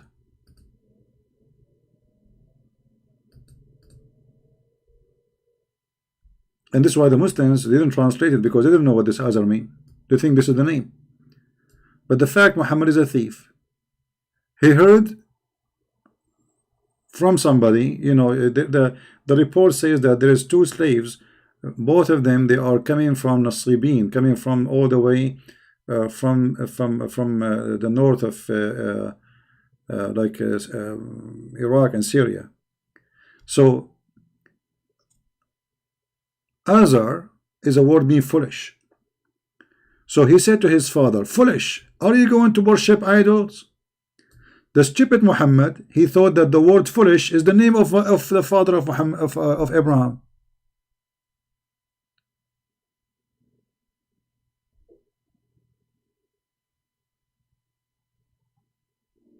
So read carefully and remember when Abraham, he said to his father Azar. Muhammad, no, he don't stop. His father Azar, he think that this is the name of his father. Do you take idols as gods? But the fact, this is not a name. This is the word means stupid, foolish. This is foolish. Are you going to worship idols? So the word stupid, idiot, donkey became the name of the father of Abraham. Well, I don't know how to give you a reference. This is you have to we have to invite somebody. He is because for me, I did learn this actually from a scholar in the Aramaic language, in the ancient Aramaic.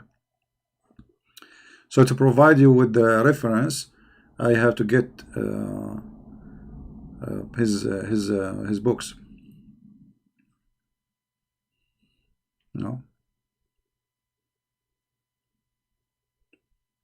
Everything we have, we learn it, right? We learn. You learn from me, I learned from people too. So knowledge is not something you are born with. You spend your time searching, looking, finding, and then you learn.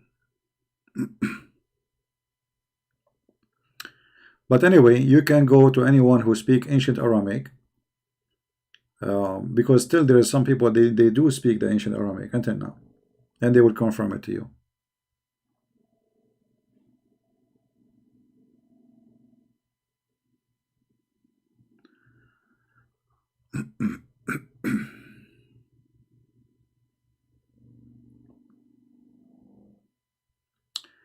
Any Abdul?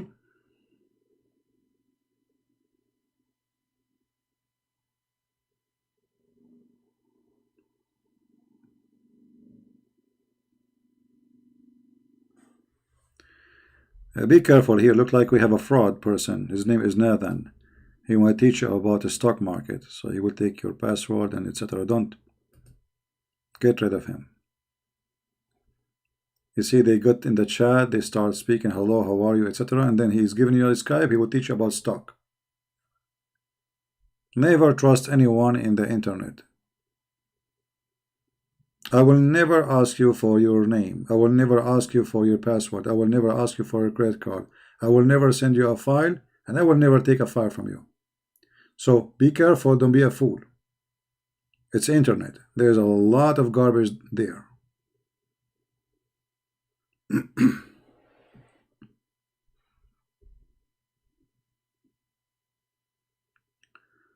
They call their god Al-Awlah. I don't know why they call their god Allah. I'm not sure why.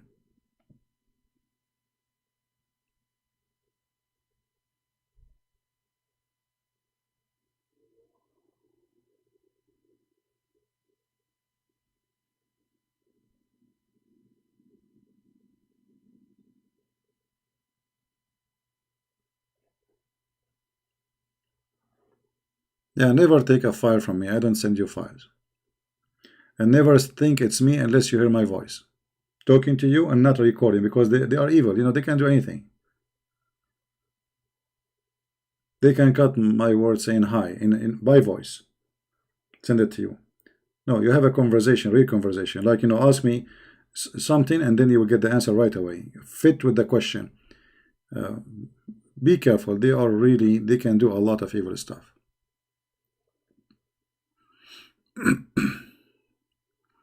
And anyway, I mean, here what we are doing is sharing knowledge. Why you wanna ask you for anything? You know what I mean? What's my business?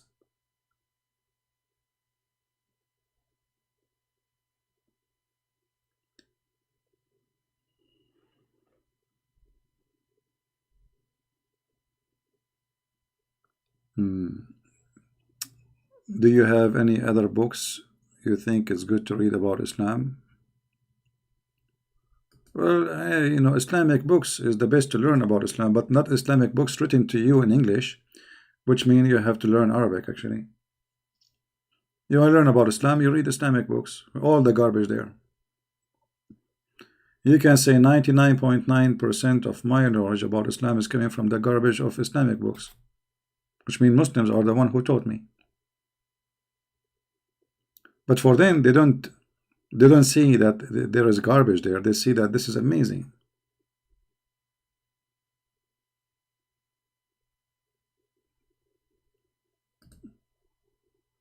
This is a Greek word.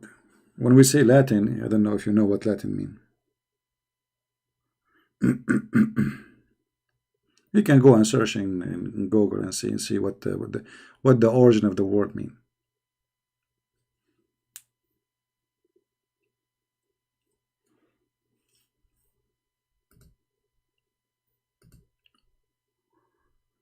There is origin of languages, and there is languages who follow.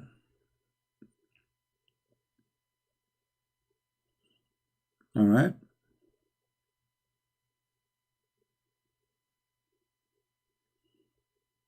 As an example, Arabic is not a language by itself. Arabic is a mix of languages, mix of Aramaic, Hebrew, some from the Ethiopian language. Some, I mean, it's a mixed, big mix. And by time, it became a language by itself.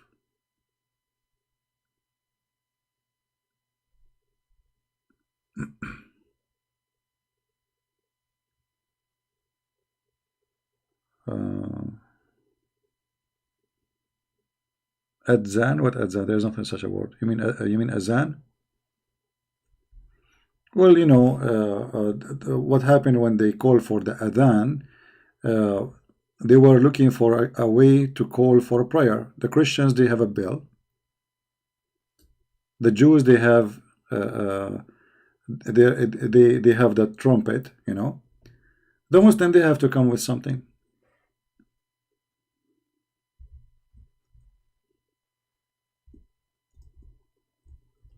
Actually, there's a hadith. I will try to find it.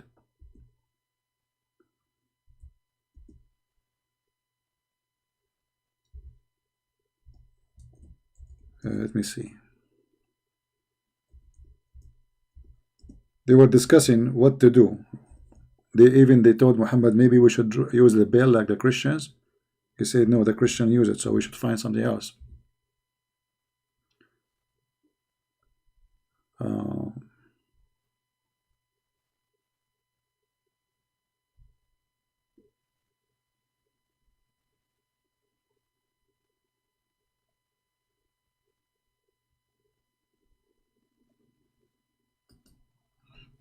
Let me see if I can find you a reference.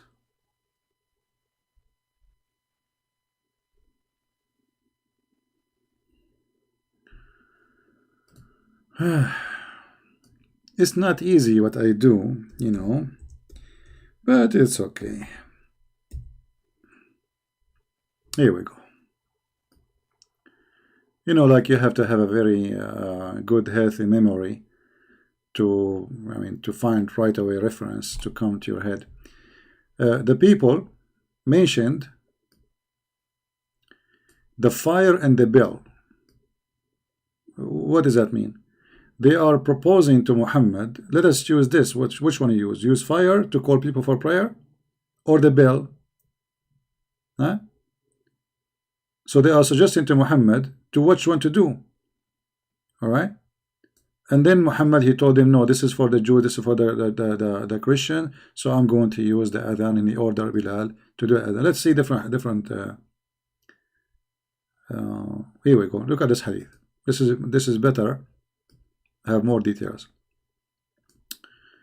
I don't know if the text is clear. Is the text clear, guys? When the Muslims arrived to the Medina, they used to assemble the prayer and used to guess the time for it. See? During those days, the practice of adhan for the prayer had not been introduced yet.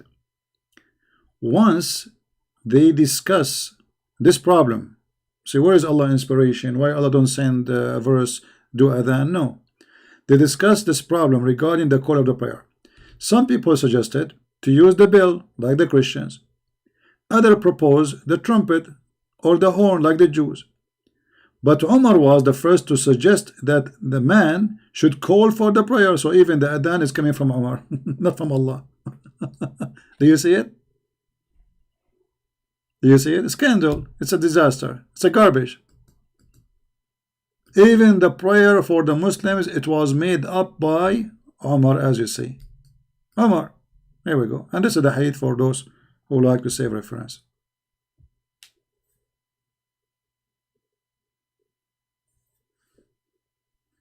Do you see it? I hope I answered you, the one who asked me about the adhan. This is the reason behind the adhan. It was Umar. It was not even Muhammad. You believe it?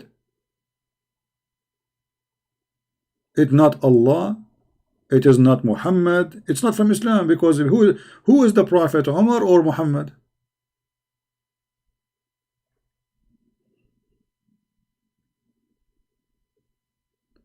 And where is Allah here? Well, he was taking a nap.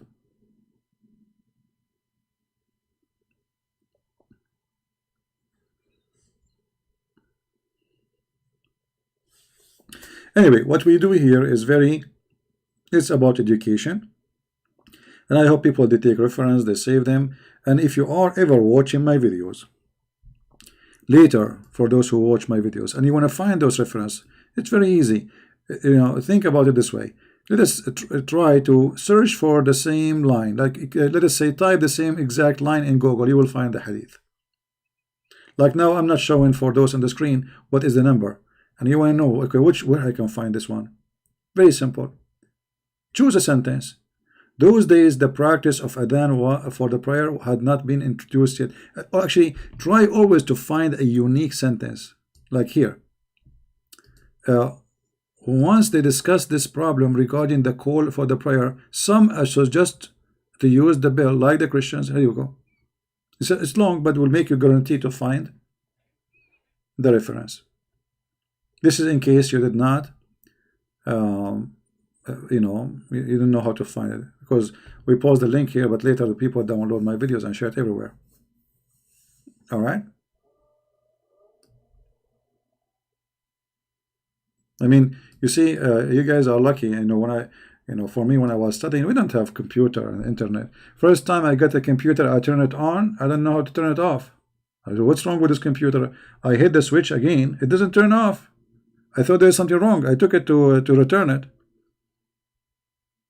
They gave me a defect computer because I don't know what this computer is. I just get it, So I hit the switch. It turned on. Okay, wonderful. And now I play a little bit with the mouse to see what this like. You remember the old days computer? They were like a woman. She have a baby in the 9 month. Very huge screen. So okay, I play with it. Okay, now I'm done. I'm gonna turn it off. So I hit the same switch. I thought the same as a light, the same as a stereo, the same anything. So I hit the same switch, the one I turn it on.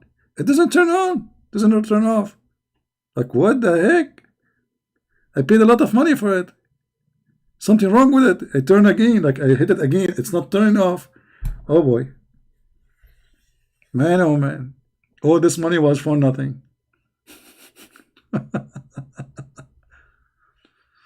Yeah, but I mean, this is how, a computer introduced to us really late, not like in the USA.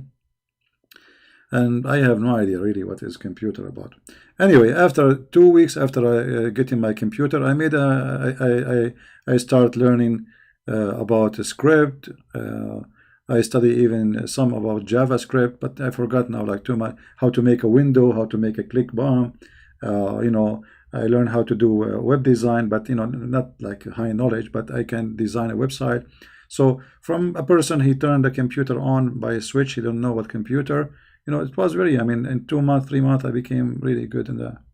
Yeah. But this is how everything. Today we are lucky. You have your phone is better than any computer at that time. I remember even to log into the internet, it was dial up. Dial up. The ring in the phone, and then the modem stuck. And when the modem stuck, that's it. Format the computer, what to do, take off the jack, put it back, turn it away, turn it off for 5 hours. It was horrible. The internet. Hold on.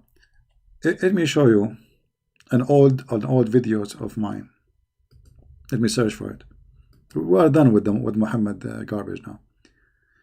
I have a video which is mentioned in the Iranian TV. This is an old video. The Iranian government TV. They were talking about the like the most aggressive against Islam, you know. Uh,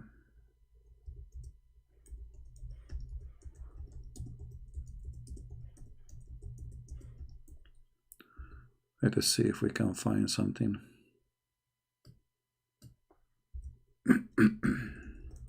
Anyway, just to show you how I was using a camera. I bought a camera which is really expensive. I was recording the screen by the camera. You believe it? Recording the screen by the camera. I'm trying to search in Google to see if I can find it.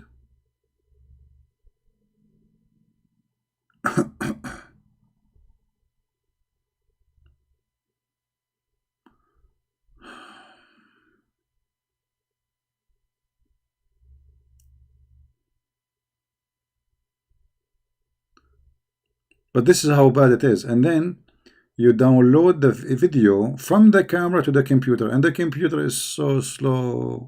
And then to load 10-minute video in the internet, it takes hours. Oh boy, I go to sleep, I woke up, still the video is not is not loaded yet.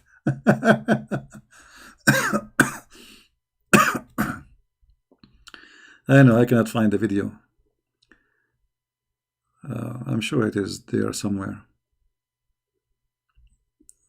It can be found in Memory TV, because the one who told me about it, actually it was in Memory TV.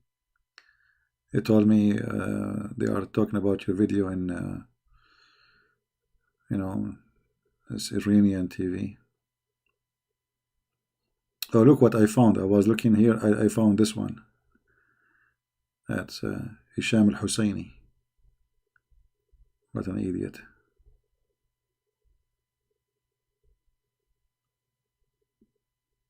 Anyway, Mission Impossible. I have millions of videos, so finding my video by myself is impossible. Oh boy.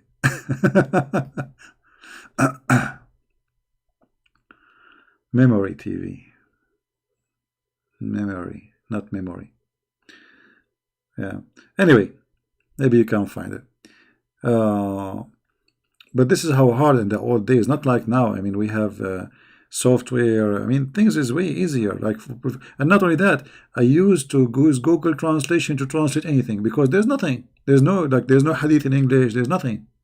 When I was exposing Islam, you know, at that time, there was nothing. Totally nothing.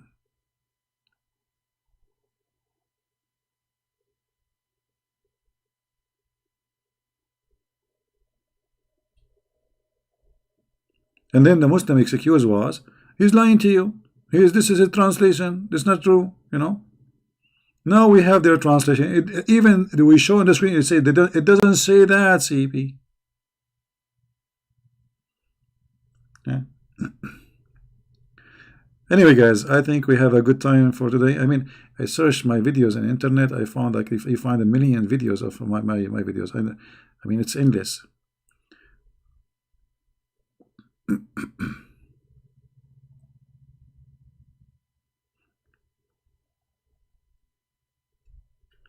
Like, once I was invited for to a church. I will meet with the board first before I speak in their church. They want to know who I am. They don't know me. So they say that there is something like, you know, reference. Now, the one who brought me with him, he is the one who introduced me. He told them, just type his name in YouTube.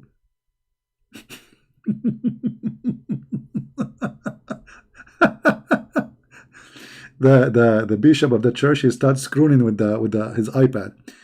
All of this videos is yours. All of those. And he is scrolling the screen, and the screen is running fast, you know. And all those videos is yours. I said, you see, so nothing, you know. You can keep going until tomorrow, maybe next year, you know. Yeah, that was a very interesting meeting. Supposedly, I will speak for a half hour with them and 15 minutes. I think they told me the guy who brought me, he said they will give you 15-20 minute maximum. They are busy people, you know, and you have to explain what do you do. So use it in the best way to convince them. So we went there for like 20 minutes, 15 minutes, whatever. And then we left, I think it was almost 11 something, middle of the night, which means from afternoon all the way to the middle of the night. That's it. They want to go, you know. Tea is coming, drink is coming, coffee is coming. Those guys, they don't want to go, you know. And the guy, he insists, he told me they will not give you more than 15 minutes. They were serious, you know. So you better use it in full. The guy who brought me, he said, I have to go. I can't stay here. You know, he said, okay, this is already 2 or 3 hours, you know. I have a family. He said, but I don't know now who is going to pick you up. I mean, take you back where you came from. They told him, don't worry, we will give him a ride, wherever he is. Yeah. So it was like supposedly for some few minutes to talk. But then if you look at their faces, those guys, they are, he said, you know, we feel like we are coming from different world. We heard nothing like this before, you know. So anyway, and then they gave me not only the stage, they invited me. They have a big, huge festival for the church, where they have a big stadium. There's thousands and thousands of people. Yeah. No, they were asking me questions, and they were surprised. You know, I am not. You know, they got really surprised of the way I answer. And the one who, you know, who invited me, he told them, this guy, he is not politically correct, so be careful. You know. Yeah. Anyway, guys, I think we have enough for today. I pray for all people in the world, you know, to recover from this disease. We pray that Muslims, they will not be sick with it. We pray for everybody, not only Christians. We pray that the world will be saved.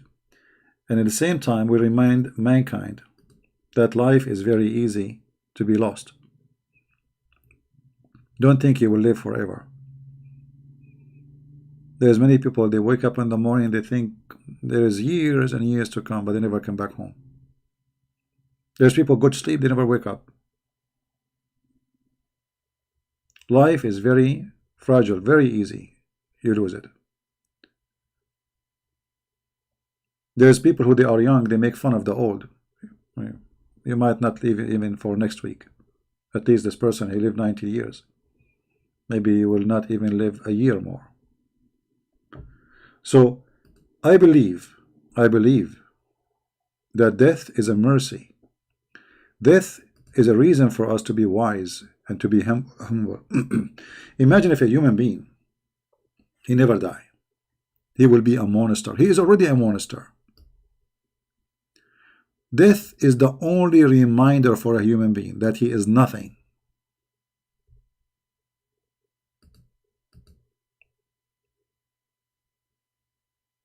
You see, human being, and actually I advise you from time to time to visit a graveyard, because that will make you wake up,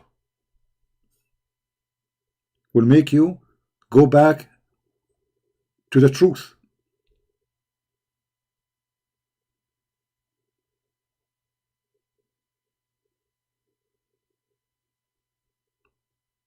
If you ever go to a funeral of a person, you will have a different feeling after the funeral. Something very special. That is the real you. Remembering that it is just about a matter of time, and then you will be in that hole too. The Messiah, he said, let the dead bury the dead. People don't understand until now what this verse means. Many people, they don't think deep. Let the dead bury the dead, because everybody is dead. You're alive, but you are dead already. So death is a mercy. Death is not against us.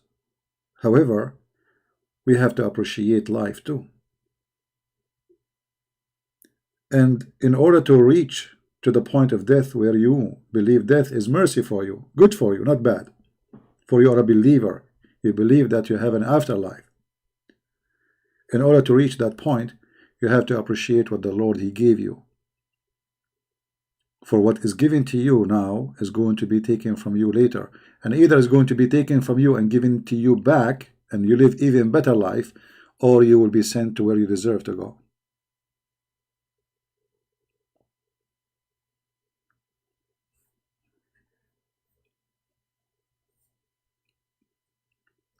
Don't be afraid from death. Be afraid from being fool.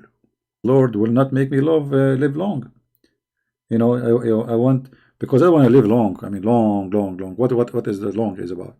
I mean, there is enough of life. Yes, there is enough. I pray, and I pray in front of you, that the Lord will keep me alive as long I can do my mission. The day I cannot continue, I want Him to take me in His own way. Because if I cannot do what I can't do anymore, there's no need for me to live. I'm not really attached to life. I'm not worshipping life.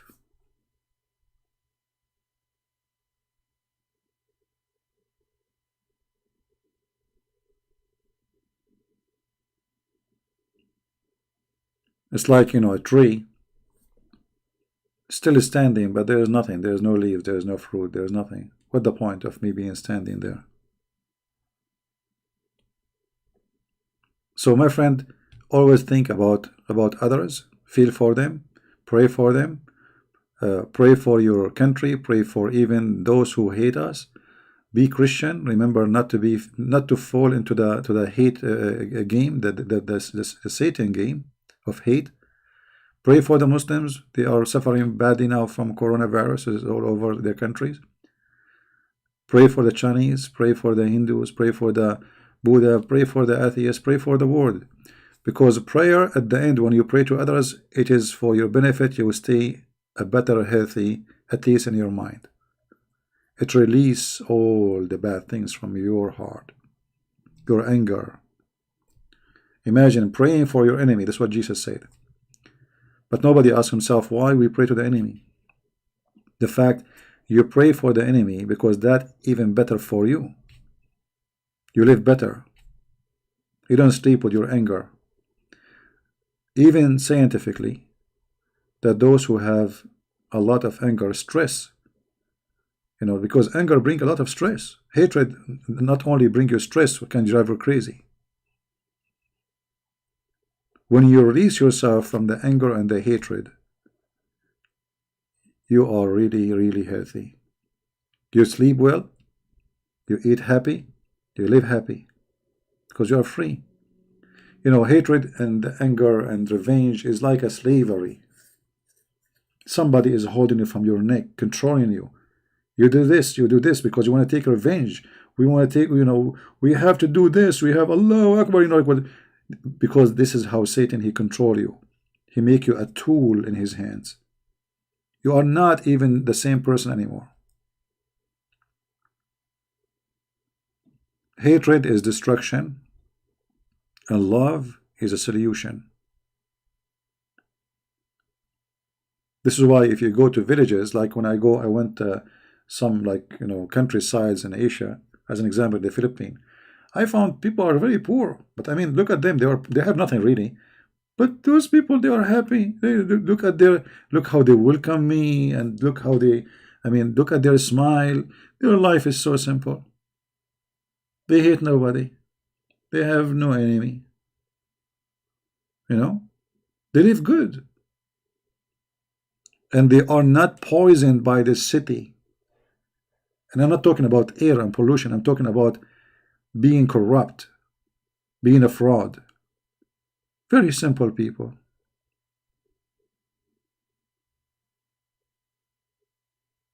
Their bed is from wood. Their roof is from wood. And when it starts raining, the rain starts coming from some holes in the side of the roof, you know. And the guy, he was looking, he says, you know, thinking that this is our Filipino shower. He was not upset, you know. He said, this is our Filipino shower. I said, well, good to have a house anyway, you know. He's happy and he is healthy. He have all those coconut trees around him, the kids playing outside, very beautiful, nature. So you see, maybe you might think that they are not blessed. They've been taken many, they don't have anything, they don't have electricity. But God knows what will happen to them if the electricity enter to their house. Very simple life. They eat from the trees around them. They have a caribou, like a cow. They plant better than those who live in the city. You go to the big cities in the Philippines. I mean, what kind of life? People rent little tiny, like tiny room, and then they work the whole month to pay the rent for this room. Go and live in a village. At least you live healthy. You die healthy. Why everybody is dying to go to a city? Because a human being became like a mosquito, attracted to the fire. The fire have a light, so the mosquito go inside the fire, think that this is light. This is not light. You spend your life working like crazy, and you accomplish nothing in those cities. And then because life is tough in those cities, the cities will drive you to a corruption, because your money you make is not enough. You want more. In order to live better as you want, you have to make more money. In order to make more money, it doesn't come easy. It doesn't come like just by doing a job. Yeah, live too slow, so what? I mean, if fast life is better. You just remind me. We mentioned this before, actually. There is actually this is an article, I saw it on the internet, a story. I don't know if it's true or not, but anyway. But it's a very good story. There was a guy, a businessman. He was going to Mexico. In the beach. There's a village next to it. So anyway, he go to the coffee, like in the beach. He find a bunch of fishermen. He start conversation with them. One of them. So he told the guy, the fisherman. So what do you do? He said, I'm a fisherman. He said, what time you go to work? He said, well, I go early morning. What time you finish? He said, I finish like by 9:30. I'm done. He said, then what you do? So I come here with my friends, sit in the coffee. I sell my fish, give them the store where they buy the fish from me, and then I come and sit with my friends. So the businessman, he says, why you don't fish all day so you can make more money? The Mexican fisherman, he said to him, okay, and what is next? He said, if you fish all day, you make more money. Then after a few years, you can save good money and you can buy a big boat. I said, okay, and what is next? He said, then after you buy a big boat, you save more money, and then you buy 3, 4, 5 boats. I said, okay, what is next? He said, okay, after you buy many boats, you have many people, you have a company and corporation. I said, okay, and what next? He said, then even you can have your company became so big for fishing, and you have a stock market. You became billionaire. He said, okay, then what next? He said, then you come here, relax you sit in the coffee, drinking your coffee in the beach, you do nothing. I said, I'm doing that already now. he's doing this already now. So he want him to work all his life, destroy his health, to sit in the coffee, to drink coffee. Well, he's doing it already. He go in the morning, work 2 hours, 3 hours, and he come back all day with his friends, drinking coffee and laughing, and they are happy. You see how they corrupt you? I'm doing it already. The guy who is a businessman now, he is retired, but he spent all his life, and now he cannot swim no more. He have a 1,000 bill if you have to take with him wherever he go. Maybe he have an oxygen. You cannot. So this is what people do. They work all their life, and then when they have money, supposedly they want to go and have fun. But you cannot have fun no more. You became so old. You need somebody to carry you. So he was advising the Mexican fisherman how to have a company. Okay, what he would do with the company at the end of the day, he's going to die. All what he need, he have. He's happy. You advising me all of this to do to go back in the beach and sit in the coffee. I am in the beach, I am in the coffee.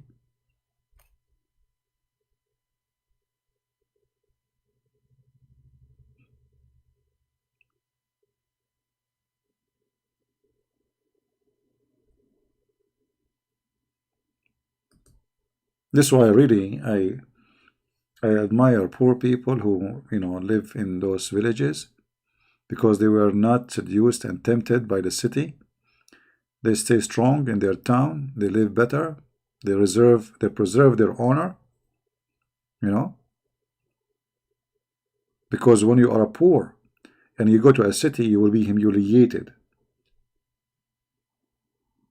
They will give you the lowest of jobs. They will take advantage of you. And not to mention, pimps and gangs and crimes and you name it. Live in your town. Preserve your dignity. If you work in a city for somewhere for some time, save money and go back to your town. Don't be a slave of money forever. Buy little land in your town, live there, build a house by your hand, and you are just wasting your time. You will end in nowhere. Like you will find, many Filipino. I spoke to them. They are dreaming to go to America. I said, this is how funny it is. Americans are dreaming to go to Philippines, and you are dreaming to go to America. Why? Because for them, they want to have that big TV, they want to have the car, they want to have etc. But they don't know that American, they wish they can go and live in the Philippines. And they go and live in this wood house.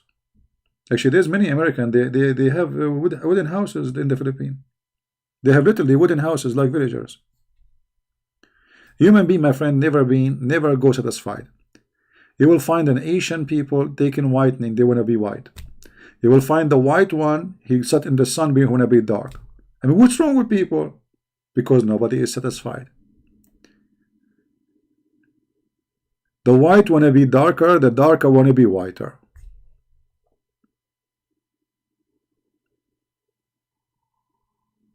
The white, they look at the one who have darker skin. They say to them, you have nicer skin. The dark, you look at the white, he says to him, I love white people. I wish I am white. What's wrong with you? Why? Because a human being don't appreciate what he have. Why a human being want to take a whitening? I mean, this is an insult to you. Not only it's poison, you do not know what they are giving you. I mean, obviously it's doing something to your body, isn't it? So you waste your money, and okay, you got white, and then what is next? You go in the city, in the Philippines, in cities, nobody is Filipino no more. Everybody became white. You stop taking medicine for a few days, okay, you became Filipino again. What is this? That is the corruption. You should love how God He made you. If you are an Asian, who said that Asian are not beautiful people? Who said that if you are black, you are not a beautiful person? Who said if you are? I mean, all of us, every ethnic, they have their own beauty, and we get ugly when we don't want what God He gave us.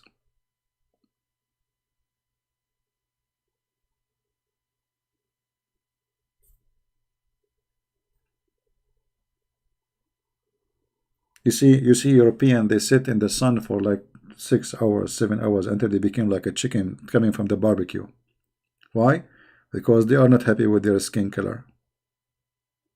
Okay, so what we will do now? We will get darker.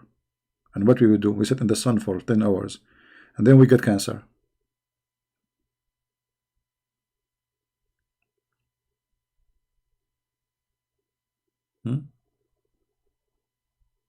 I mean, the list goes for, I mean, tons of things corrupt a human being. Clothing, I need to buy an expensive purse, expensive suit. I have, like, a man, he want to get married. Okay. You have to buy a diamond ring. I mean, why it have to be a diamond? I mean, where this is coming from? Diamond ring. So you want to put in a finger thousands of dollars, and you don't, maybe you don't even have them. Why? Can't you give like something made from anything? I mean, is it really the ring would make you married? Okay, do you want the ring or the man? Obviously, they want the man with the ring, but they want the ring more. And then there's a competition how big the ring is, you know. Especially between Middle Eastern, they love to show off. It's a ring day.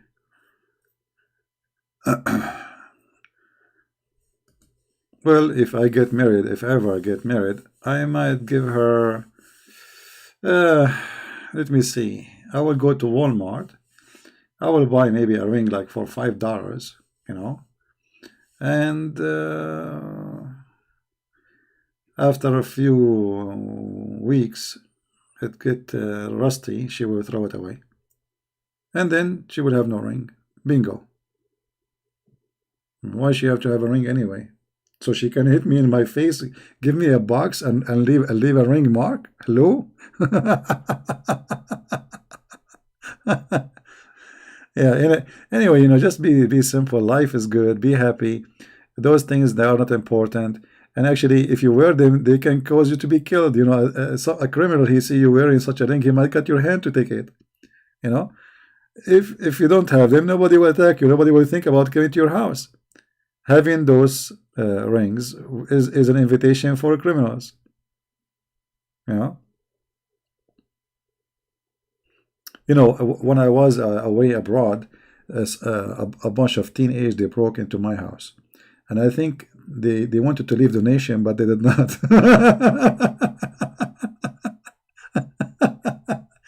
The only thing they took, actually, I have a safe.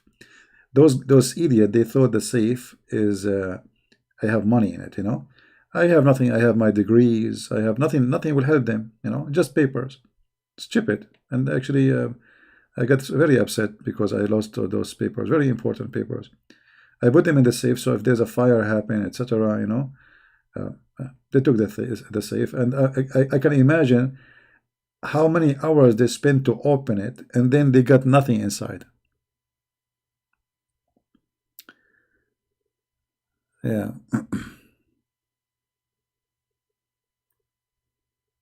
No, you can buy a ring, like a gold ring, you know, for like $100. That's enough, you know.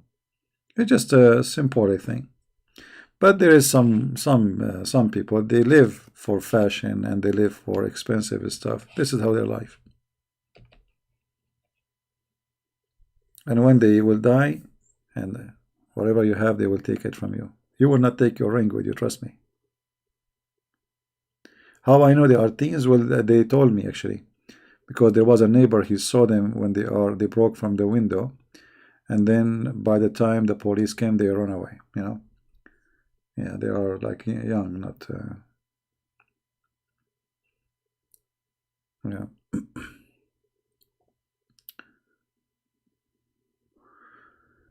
My grandma, you say, used to say that PhD meant bullshit.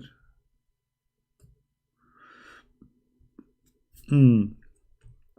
Well, it's you know, having an education degree is good anyway because it opens doors for you, but doesn't mean you have education. You see, your degree is required for certain jobs, right? So if you have degrees, that open opportunity for you. So degree is good. I encourage people to get degrees, but degrees is something and knowledge is something else.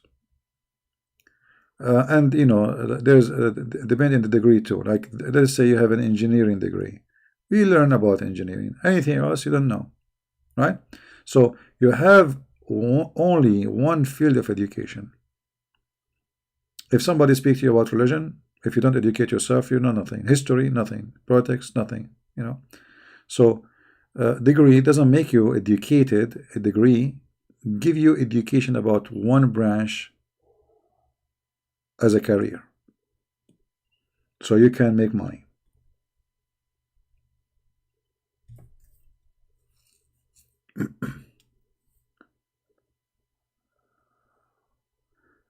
Yeah, yeah. A degree doesn't make you smart for sure. I mean, degree is a degree.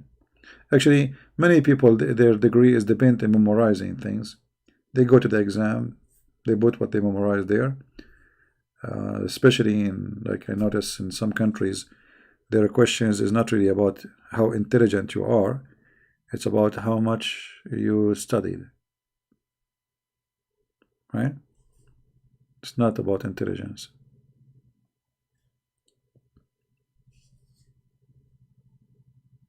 But always I encourage people to earn knowledge, to earn degree, because degree can open doors for you, can get a good job, you know. If you have no degree, then you will work what? You will do the handy jobs. Now handy jobs can, like if you live in America, actually you make a lot of money. If you are a plumber, man, you make money like a doctor or an electrician. So there is many jobs actually. They can give you very good income and give you a respectable life, you know. So you have to get into what you think is good for you, something you like. Do what you do. If you want to do a job, try to get a job, especially if you are young listening. If you are like in your 18, 17, try to learn a career which you like. Because remember, you will spend your life working in this career for the rest of your life. So if you like electricity, well, learn how to be an electrician. Like plumbing, okay, air conditioning. Actually, those kind of business, they are very good. You know, not necessarily having a bachelor degree will make you earn a good money. Not necessarily. A plumber can make way more than a person with master degree. You know, I have my master degree. What my master degree to me? Nothing. Zero. Anyway, uh, I think it's time for us to go. I want to say thank you guys for being here. Watch around for Corona. When you go outside, you shake hands with people, etc. Don't kiss, don't hug. Wash your hands before ever you touch your mouth. You know, don't make a mistake like you go in the mall, you hit the bump for the elevator. God knows how many people touch it, who is sick, who is not, because things is going out of hand. And I believe strongly that the numbers they are showing us in the news are far away from the truth. Always government, they try their best to control the panic so people will not go crazy, and they give you the lowest numbers they can, because that can affect, imagine if things really go out of hand. Stock market can collapse, banks can close, crimes can increase, things can go crazy. Towns will be empty, streets, nobody is there. So things can go really bad, and maybe it's a good opportunity to buy and save some food in case something wrong, crazy happen. You never know, because obviously until now they have no idea how to stop this virus. Nobody knows, not even in America. Like, look at those stupid administration.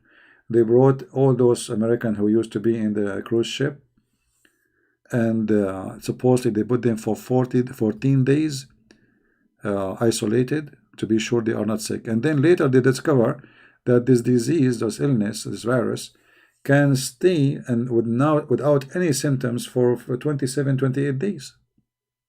You believe it? And not only that, those who received them in the airport, they were wearing no gloves, no mask, nothing. You believe it? This is America.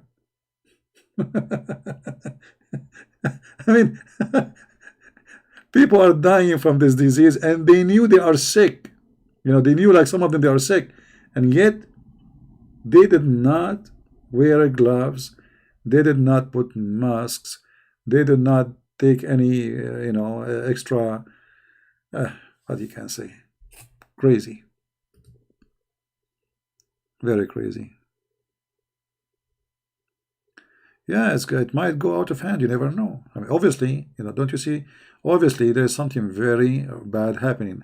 And obviously, behind doors, they don't know what to do because all medicine they have is not working.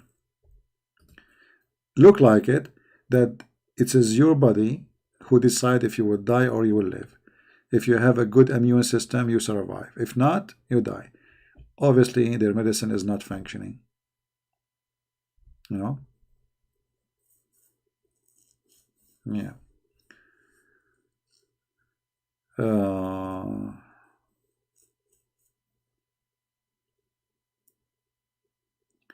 Well, depend where you live, but if you live in an area where it's infected heavily, then you have to wear a mask. Don't Not necessarily a mask. You can put a scarf. I mean, mask is just a joke. What mask? If you have a scarf at home, put it around your face. It's better actually than a mask. It's not about being worried. It's about being careful, my friend. Be careful. Be careful not only for yourself, so you don't bring disease to your family. You know, you will be hurt more if you see your son dying. So if you don't care for yourself, because let us say you are brave, right? Okay, you are brave, but what about your kids, your family? You want to bring death to your home? So you have to be careful. Correct? There's many things we do because we have people, we love them. Not necessarily for us.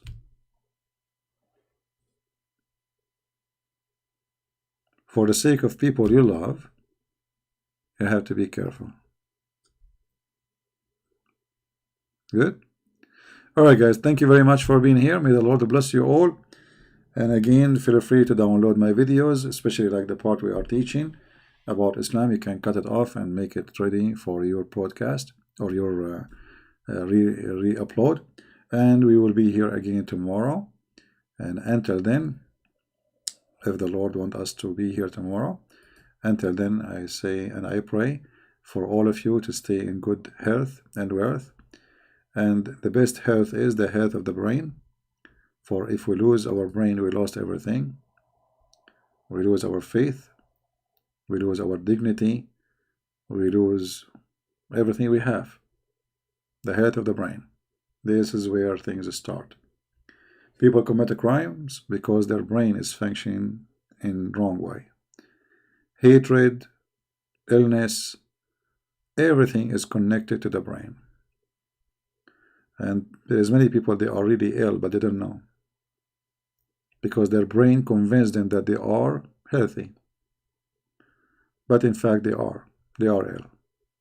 So we pray that the Lord, He provide us, He protect us, He protect Muslims, Hindus, Buddhas, Jews, atheists, everybody.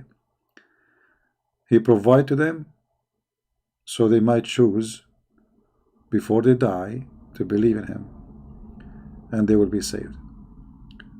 We pray for countries, they are suffering from this disease like China and all other countries like Iran. People there, they are in chaos and things is getting really ugly. And we pray that we will not have what they have to. And with this we say Amen. Thank you and God bless. Take care.